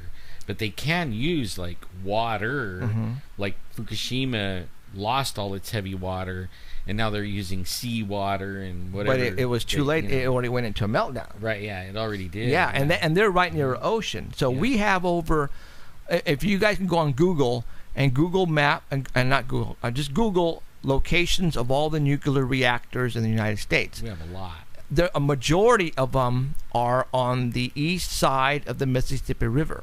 We have 3 or 4. We have 3 on the California, or actually on the West Coast, and then a couple, I think, on the south side of the United States. But most of them, get this, a majority of them are on the east side of the Mississippi River, which is also the Madrid fault line. Great. Okay, so take that for what it's worth. Again, there is so much. 2 years ago, we got lucky. Oh, right? Is that what it is? It's like heavy water after they use it. I'm not sure. Then, okay. I know my kids work at a power plant. Right. So, we talk about this stuff. It's like sitting around the barbecue and everybody's talking about how to make power. Right. And we've actually talked about the EMP thing. The EMP? Yeah. The power plants aren't worried so much as the way they transport the power out, how it gets on the grid, and all these, they have these big areas. I mean, you'll see it where all the wires come, and then there's these big transformers, and it's all fenced off. If that goes out, then the power doesn't go anywhere. Right. It goes to there. Maybe the power plant, they'll be able to repair themselves up. I'm not sure about how long it's going to take. Nuclear, but right. The other ones can repair themselves up pretty quick. They just can't repair the infrastructure. Right. In fact, we've actually sat and talked about this. Like, that would be a great jobs creation, is for the government to start putting everything underground. Oh, that's way too much money. I mean? But they could do it, and they could create jobs doing that. That'll never happen. Yeah. And fixing our roads back up the way they used to be. It'll never happen. Right. Yeah. So you guys need to be prepping, and you guys should have been prepping a long time ago. All right. Maybe one of these days we'll have another prepping episode here, and I'll show you what I have been prepping with and what I have. Because Alan was just talking about this prior to going on tonight's show, that a lot of things are happening on this earth that are freaking everybody out, and I'm talking about the scientists, like the magnetic field, GPS. They're, everything is off whack.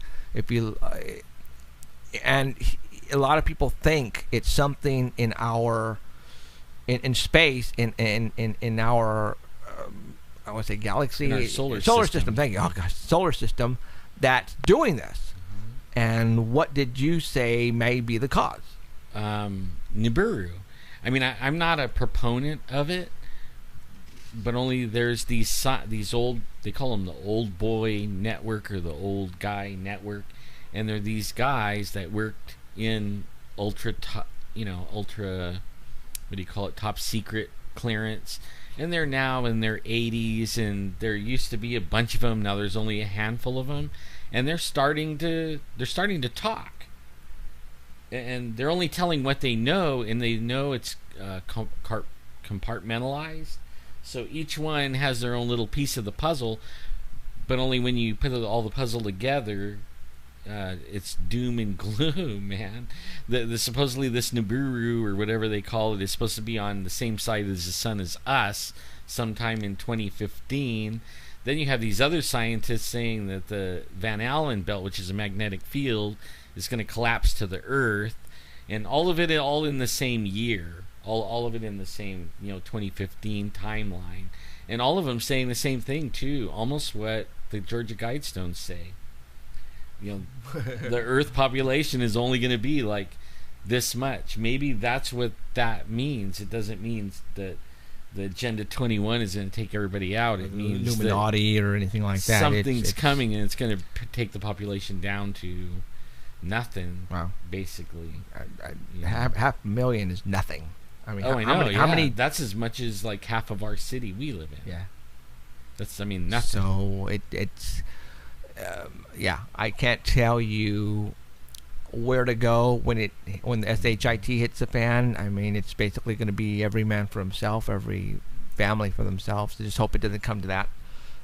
So yeah, it's pretty scary to think about it. Dr. Sal, that's the one that said he was talking to the aliens for a long time. I mean, years, and then they said the Van Allen belt is going to collapse, and they even point out that the poles are moving at a rapid rate. You could even look this up online and Google it. They are moving at a rapid rate, so much so they changed the numbers on the airport. That's right, they sure did. And I mean, this is coming. And now some of these old boy network guys from the military are saying it's Nibiru coming to do that. That's going to cause all that, and it could cause it. And talking about Nibiru, that's where the name Anunnaki comes into play. A lot of people seem to think that we were actually put here by them many years ago, as in, I don't want to say an experiment, but to mine gold, and so this is where we turned up. And I think it comes around every 3,600 years or something like that. 36,000, 3,600. And, the Vatican, for all those who don't know, since they have a lot of money, have one of the most powerful telescopes in the world up in New Mexico or Arizona, one of those two. And it's pointed at a certain direction up in the skies. And it's been sitting there for the longest period of time, as if they are waiting for something to arrive. They actually now claim they are watching it, whatever it is. They're watching it, huh? So, with El Diablo. Yeah, that's the name of it. It's Lucifer or Diablo. Lucifer. It's Lucifer, but it's initials like LUFR or something like that, and then it just turns out that people say, "Hey, look, it sounds like Lucifer," but that's fact, guys. Go and Google that and read up on it. As a matter of fact, in the Vatican in Rome, there is a giant ball, golden ball that looks like a planet, and it's sitting out in the middle of the courtyard someplace. I know there's pictures of it because I've seen it. I don't know. There is. I just can tell you right now that there is something happening to this Earth that is not supposed to be happening. All right, and something is causing it. Also, our government is preparing for something. Our military is preparing. The military, is preparing for something soon. All right, what would they be preparing for? I don't know. But if you take all of these things that we've been talking about,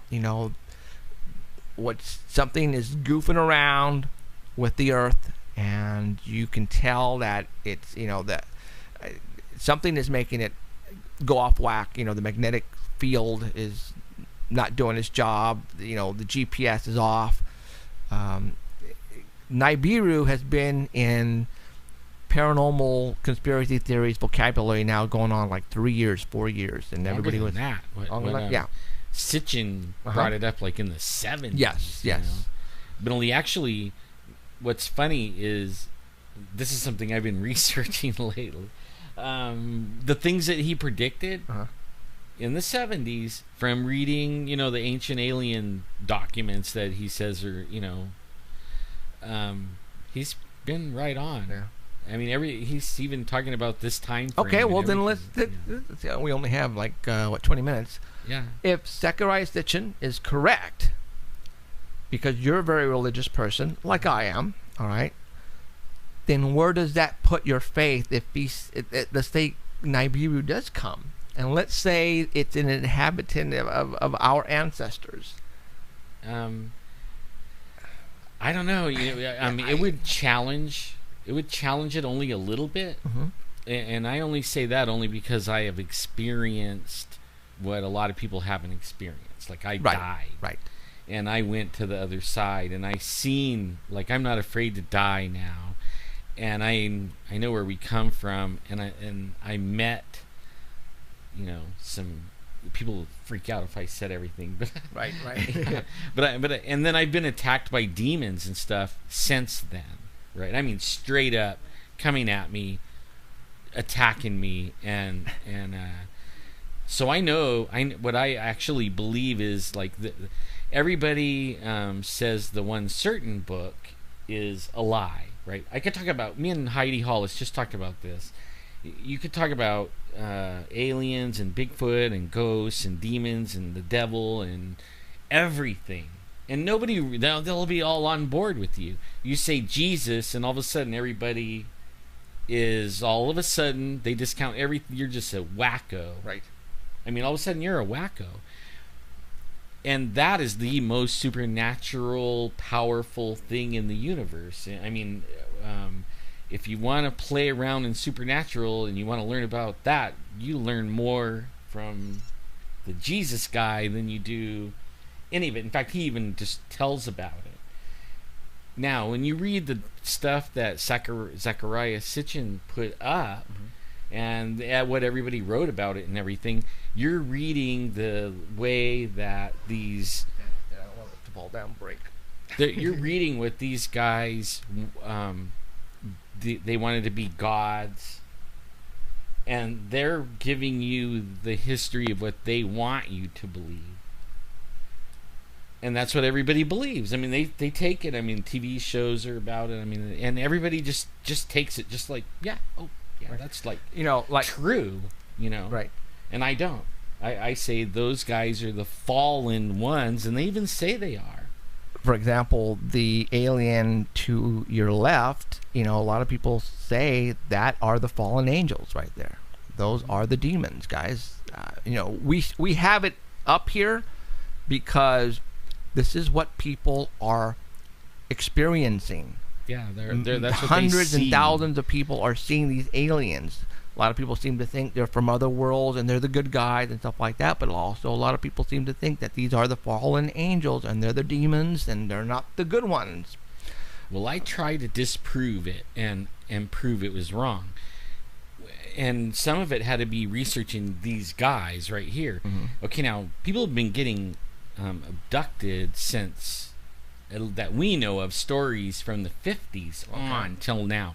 And during that time, the aliens, some of them nice, have told people things are going to happen in the future and blah, blah, blah, and they lied.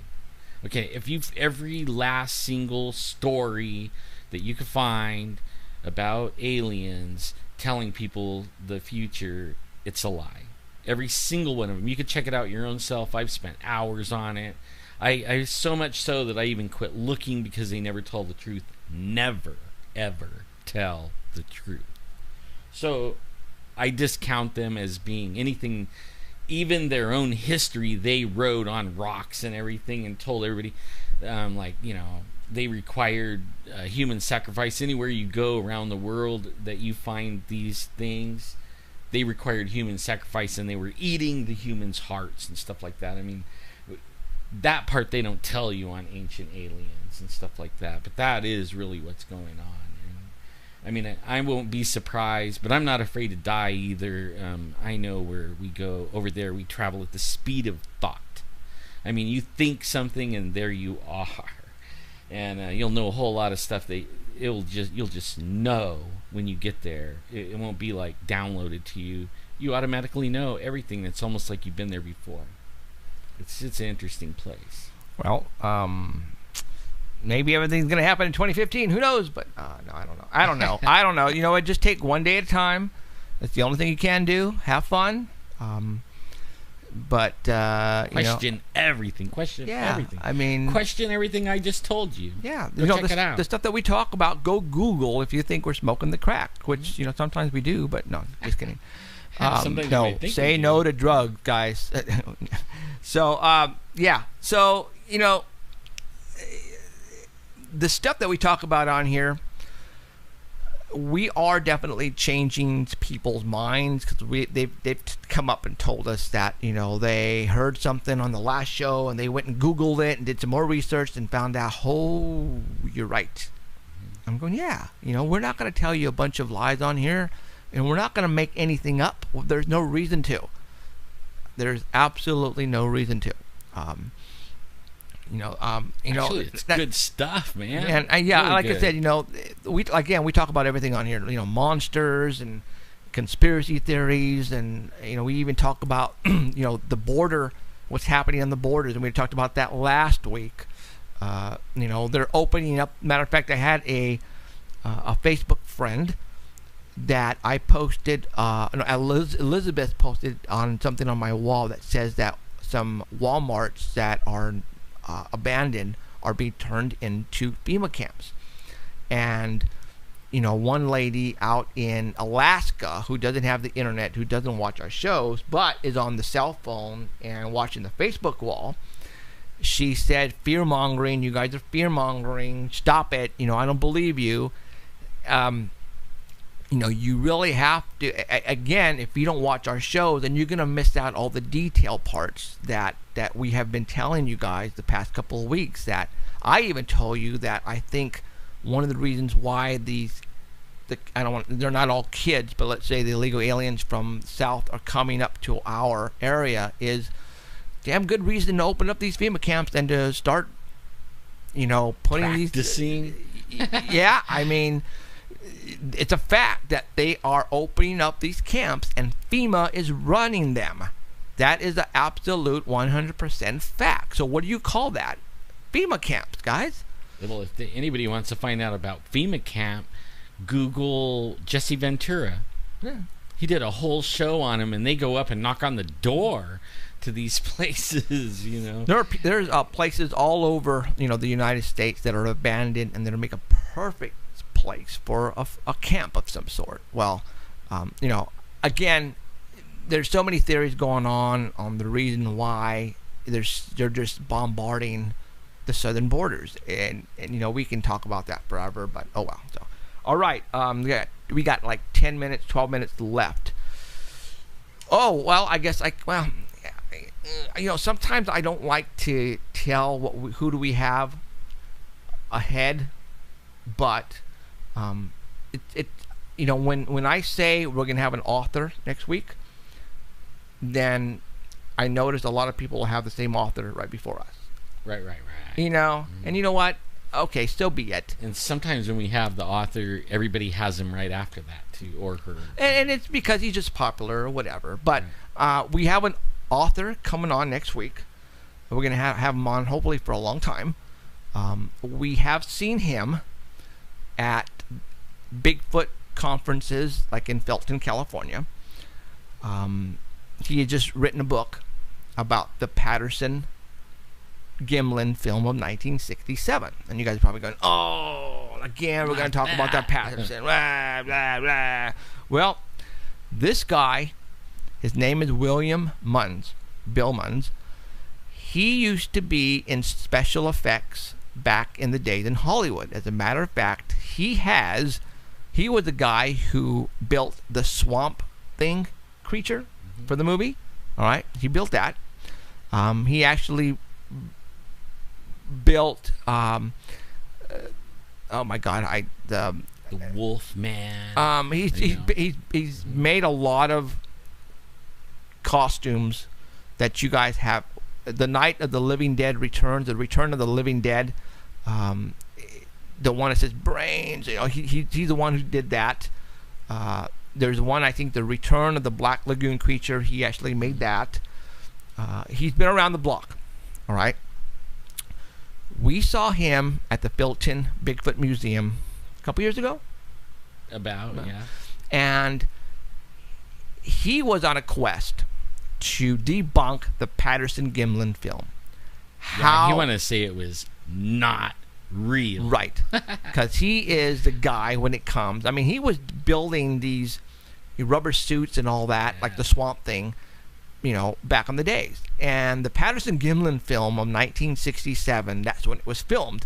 Back in 1967, you know, the people like Bill Munns, there wasn't that many who knew how to reproduce or make these killer costumes, and if they did, it would cost them, you know, hundreds of thousands of dollars to make.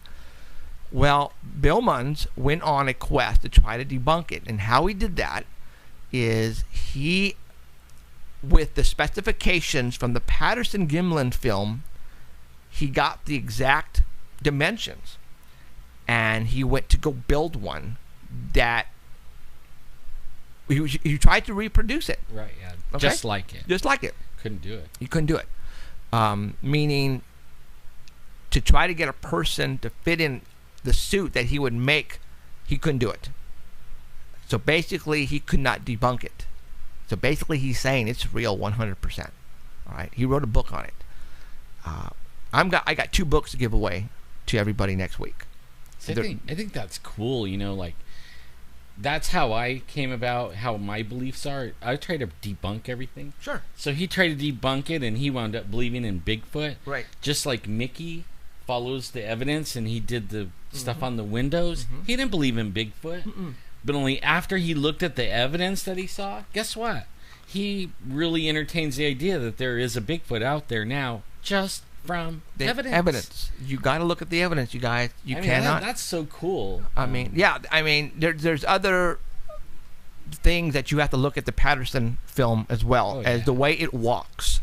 All right. There was a piece done on it on the Sci-Fi or National Geographic, where the way it walks, the bones are not like human bones, or the skeleton is not. The way it was walking, a human could not walk that way in real life. So, taking that into consideration, and taking that Bill Munns could not reproduce the exact costume as far as height goes and put a person in it, he couldn't do it. Yeah, like the knees wouldn't match up, and the length of the arm and where it bent wouldn't match up. He couldn't make a suit match a human. Right. You know. Right, and he was given a budget. Somebody gave him some money to try to debunk it. So he had money to try to debunk with, and he couldn't do it, guys. All right, so we're going to talk about that next week. Like I said, I have books on the way, and we're going to give away 2 books next week, and we're going to talk to William Munns next Sunday. This is going to be cool, guys. All right, if you like, again, Bigfoot. All right, he was excited when I invited him. He says, hell yeah, I'm on, and we're going to talk Sasquatch and Bigfoot, and we're going to talk about the work he's done in the past. Man, I tell you, if we wanted to get a Bigfoot made for our studio, man, this is the guy who would do it for us. That's true. You know what? And when Dr. Meldrum, when we met Dr. Meldrum and everything, that was that day. And they actually, we went from the museum over to this other I don't know, like a recreation kind of hall, center, yeah. And Bill Munn put on a presentation, showing us why it was a Bigfoot. You know what? It was really good. I would love to get him down here just to do that presentation. That would be cool. Why don't we? How many of you guys out there would come to something like that? A Bigfoot symposium with Bill Munns and others. And others. In Bigfoot country of Fresno, California. Raise your hands out there. 1, 2, 3, 4. For all those who are on the freeway right now, honk your horns if you want to go. Okay, no accidents, please. All right, I think it's time for us to do something small, Yeah. And then from there, we'll increase in size. We've already had plans for this, and I think it's time now. I think it is time. So. Yeah. Did we ever tell them that we only got like 5 minutes. We got to talk about PT. Did we already talk about that? Mm-hmm. And Jeffrey found a T-shirt guy. Oh, guys!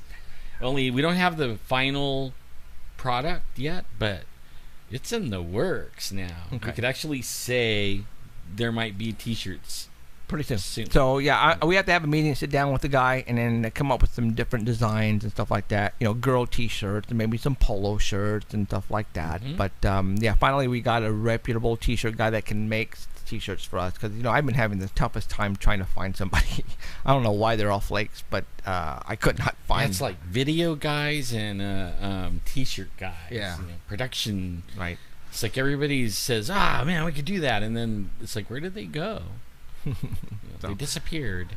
Right on. So, all right, got 4 minutes. What am I leaving behind? Next week we got Bill Mums. Can't wait for that, because that's going to be cool. Patterson Gimlin film of 1967. What am I forgetting? I'm not sure. I think we got everything. So, I don't know. That's it. I'm out. I've pretty much said what I wanted to say, which is cool. So there you go. So I'm working on getting Heidi Hollis. There you go. And I was on her show Friday night right before the PT show. Had a really great time with Heidi. Heidi is great, and she is the hat person, right? And she had Jesus visit her, right, and show her visions. This lady is like the go-to person for the dark shadow man, and all that alien. She has one like Alien, and what is the Aliens, and the something else has a war. And I'm going to get some books from her too, and we'll see if we can't give them away and get her on here. Man, it is going to be fun with Heidi. All right, I'm just going to go ahead and we're going to get out of here. I'm going to have to play the music, and when Art Bell says to cut it, says 1 minute. So, all right, we're out of here. My name is Jeffrey Gonzalez. Alan Thomas at Paranormal Central. I want to thank you very much for showing up tonight. I appreciate it. Come back next week, because it's going to get even better. We're having a blast doing what we're doing. As you can see, we're kids in a candy store. There's no ifs, ands, or buts about it. So, appreciate it. Thank you, guys, and we'll see you next week. You have been listening Good night, everyone. to Paranormal Central with Jeffrey Gonzalez and Alan Thomas, broadcasting worldwide at ParanormalCentral.net and on ArtBell.com. Stay tuned for next time. Remember to keep your eyes to the skies, and we hope you witness something you cannot explain. Looking for you, you're looking for me. We have to decide what it will be. Can it be true? Can I believe the unexplained? Look into the sky, you realize.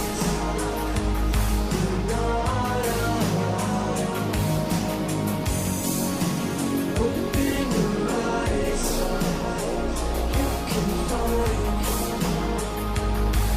trail that comes from.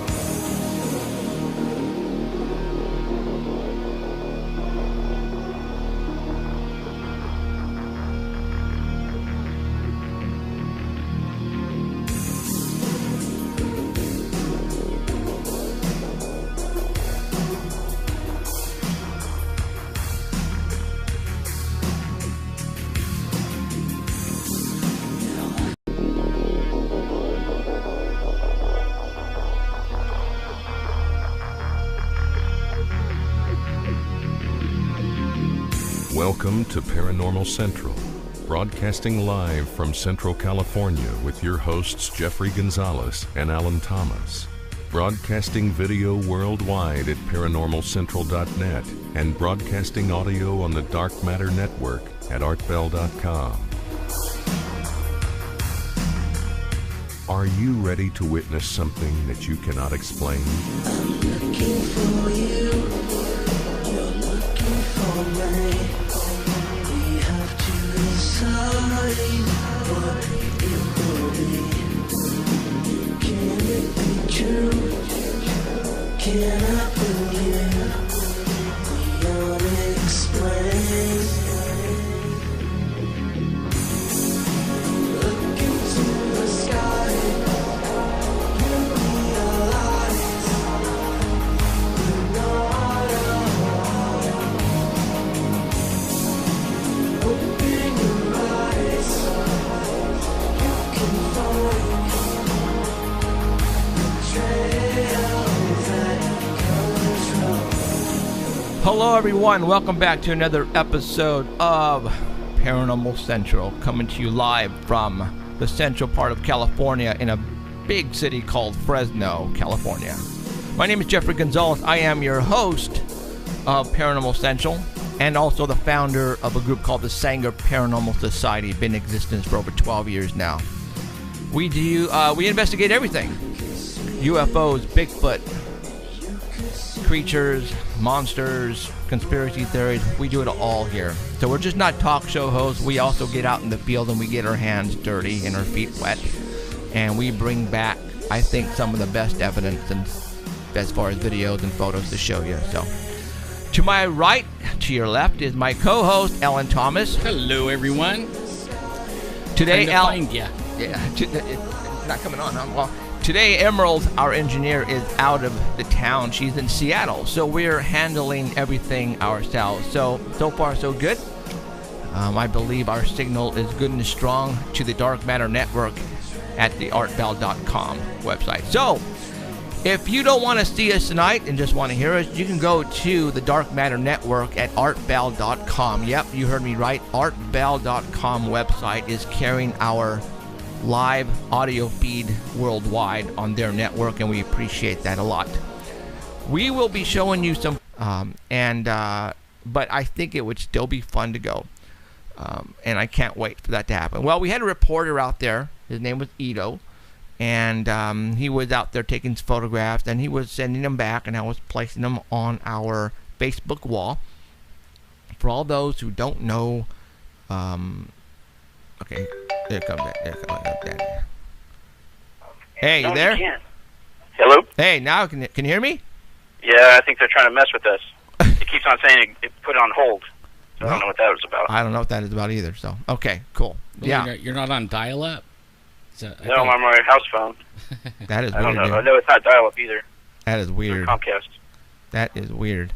Okay. Well, you know what? You had a fax machine. We were hearing a tone. You have a fax machine? No. What? No. Dude. No fax machine. Yeah. I mean, it was giving us a like with a fax machine. Yeah. Maybe that's the government car sitting out front. Dude, that is weird. And I thought it was your fax machine coming on, but you don't have a fax machine. Who has a fax machine anymore? Dude, that's what it sounded like right now. I swear. That's why we were going, dude, you forgot to turn off your fax machine. Maybe they were intercepting your pictures. Or they were intercepting. Wow, that is weird. Like, wow, I wonder what they're sending to Art Bell today. Well, you know what? You said you get your phone line through Comcast, right? Uh-huh. Maybe something inside the modem was just goofing up, but that's weird. Okay, well, anyways, we got you on the line. And let's go ahead and, hey, first of all, before we start, how's Trevin doing? He's doing great. He's home. He's not feeling any pain still, and he's just taking his med 3 times a day. Wow. For all those, for about another 7 days. Wow. For all those who don't know, Danny's son, Trevin, younger son, Trevin, he goes with us when we go Bigfooting, and he likes what we do. A couple of weeks ago, tell everybody what happened, dude. Yeah, he had pain for 3 days about 2 weeks ago, and then it stopped. It was like a Tuesday, Wednesday, and Thursday. We thought it was a stomach flu, and we didn't think anything of it because it went away by Friday. He said he was feeling a little better, no pain. And then by the next week, he still wasn't eating. And we ended up taking him to the doctor about a week later on a Thursday, and they did some tests. And they called us about 10:30 at night and said, it looks like his appendix ruptured, so get him to Valley Children's as soon as you can. And he had ended up losing like 20 pounds in that whole 2-week process.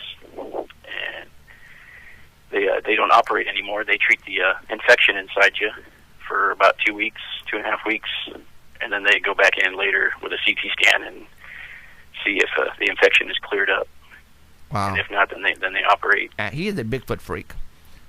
Probably the biggest one that I know. Well, Alan's actually a big freak too. So, but we're going to get him on the line, and he's going to talk Sasquatch, and he's going to give us all the good stuff that's been going on here. Hey, Danny. Hi, Danny. Hello. Can you hear me? Oh, here we go again. Danny. We just tried it out a little bit ago. Danny. You better not be messing with us. Danny. Right? Hello. Danny. Are you kidding me? Danny. All right. This doesn't happen when Emerald's out here. I mean, it's just about calling his phone number. I can do that with my eyes closed. You put him on hold. I put him on hold? Yeah. Baloney. Really, I didn't know I had bologna on there either. Like, you could put him on hold and put him on a sandwich. Danny. You sound like a robot. All right, let's try this again. Danny, I'm going to call you again. We just called him a little while ago to test it because we know Emerald's not here, that, we didn't want to screw it up. Well, guess what happened? Hello? Danny, can you hear me? I can hear you. Third time's the charm. What the heck is going on here? Stop messing with the phone. You there? Really, Danny? Is it his phone? I think it is. Because it was cutting out. Yeah, it is. It's Emerald's probably laughing at us, man. Danny, we were fine a little while ago. Danny? Really? I think it was his phone. I think it's his phone. Maybe he has it running through the fax machine. It's cutting him off. Oh, Hear that, yeah. Danny? Yeah, so, all right, one more time, and then we're going to give you a little bit, then we're going to talk about something, and we'll come back to you. Again, we're not doing anything different that we've done every week from, this is like... Your call has been forwarded. All right, well, so much for Danny. We'll get that. You know what, Danny, you call my 24-hour hotline. How's that? Go ahead and call me right now on the 24-hour hotline. All right, so let's go ahead and talk about something before that Danny calls, and hopefully we can get through something here. Obviously, Danny's going to give us a lot of information on Bigfoot. And let's go ahead and, you know what? What's happening this weekend right now in San Diego? One of these days, I will make it to Comic-Con in San Diego. That is looks like so much fun. I have 2 younger kids, and, my wife and I are I don't want to say we're like Star Trek geeks or Star Wars geeks. No, we're more into the paranormal stuff than anything. Photographs here on live stream, if that's where you're watching us. And again, if you are on the artval.com website, you can also look at the same pictures that we're going to be talking about on there as well, so you will not be left out, okay? Sometimes we do put some stuff up on the live stream that Artval does not have, but later on you can always come back and watch those and see those pictures. So, all right, let's get to it. For all those that this is your first time, where in the heck have you been?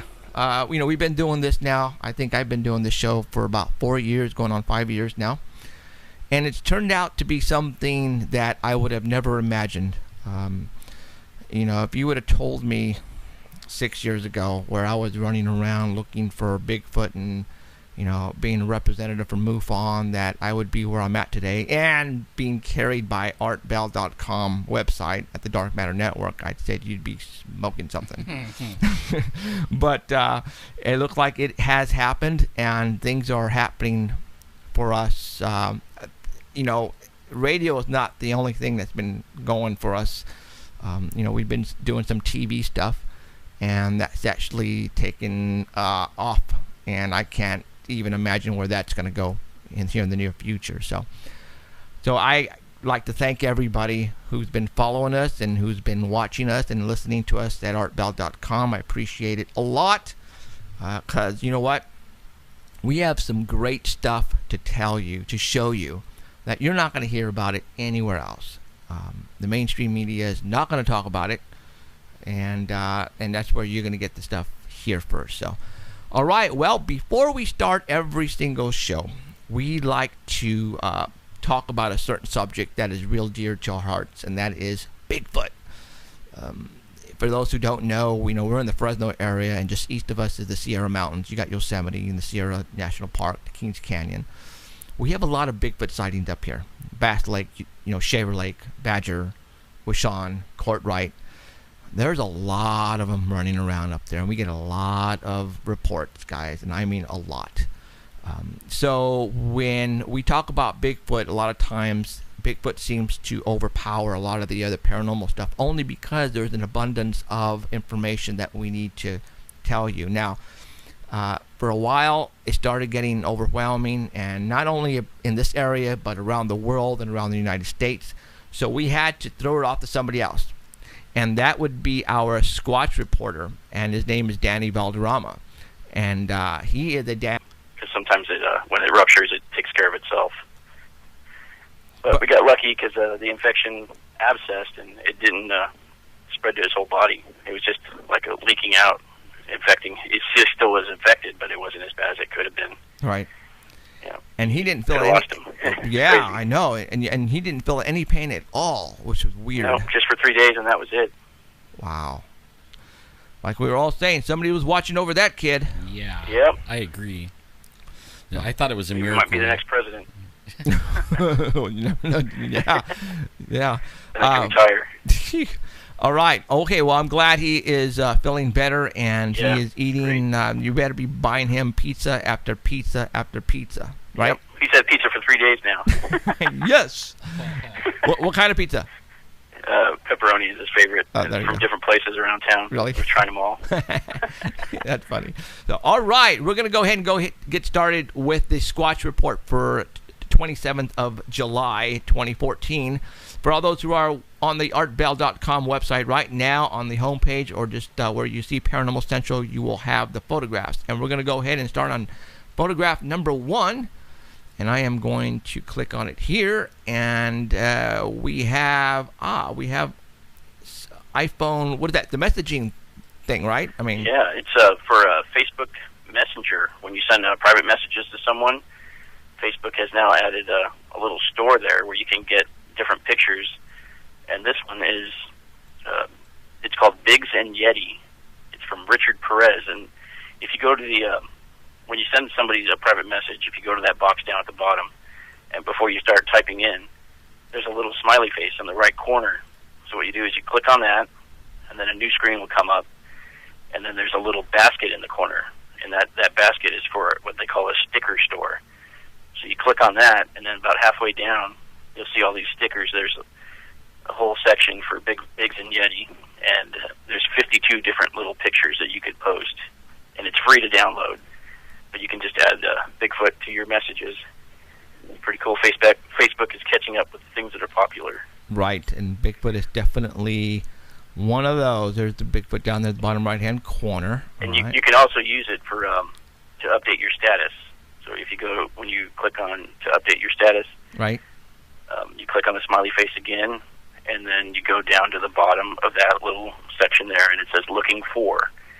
You click on that, and you either type in Bigfoot or Sasquatch, and you'll see him down at the bottom. And then when you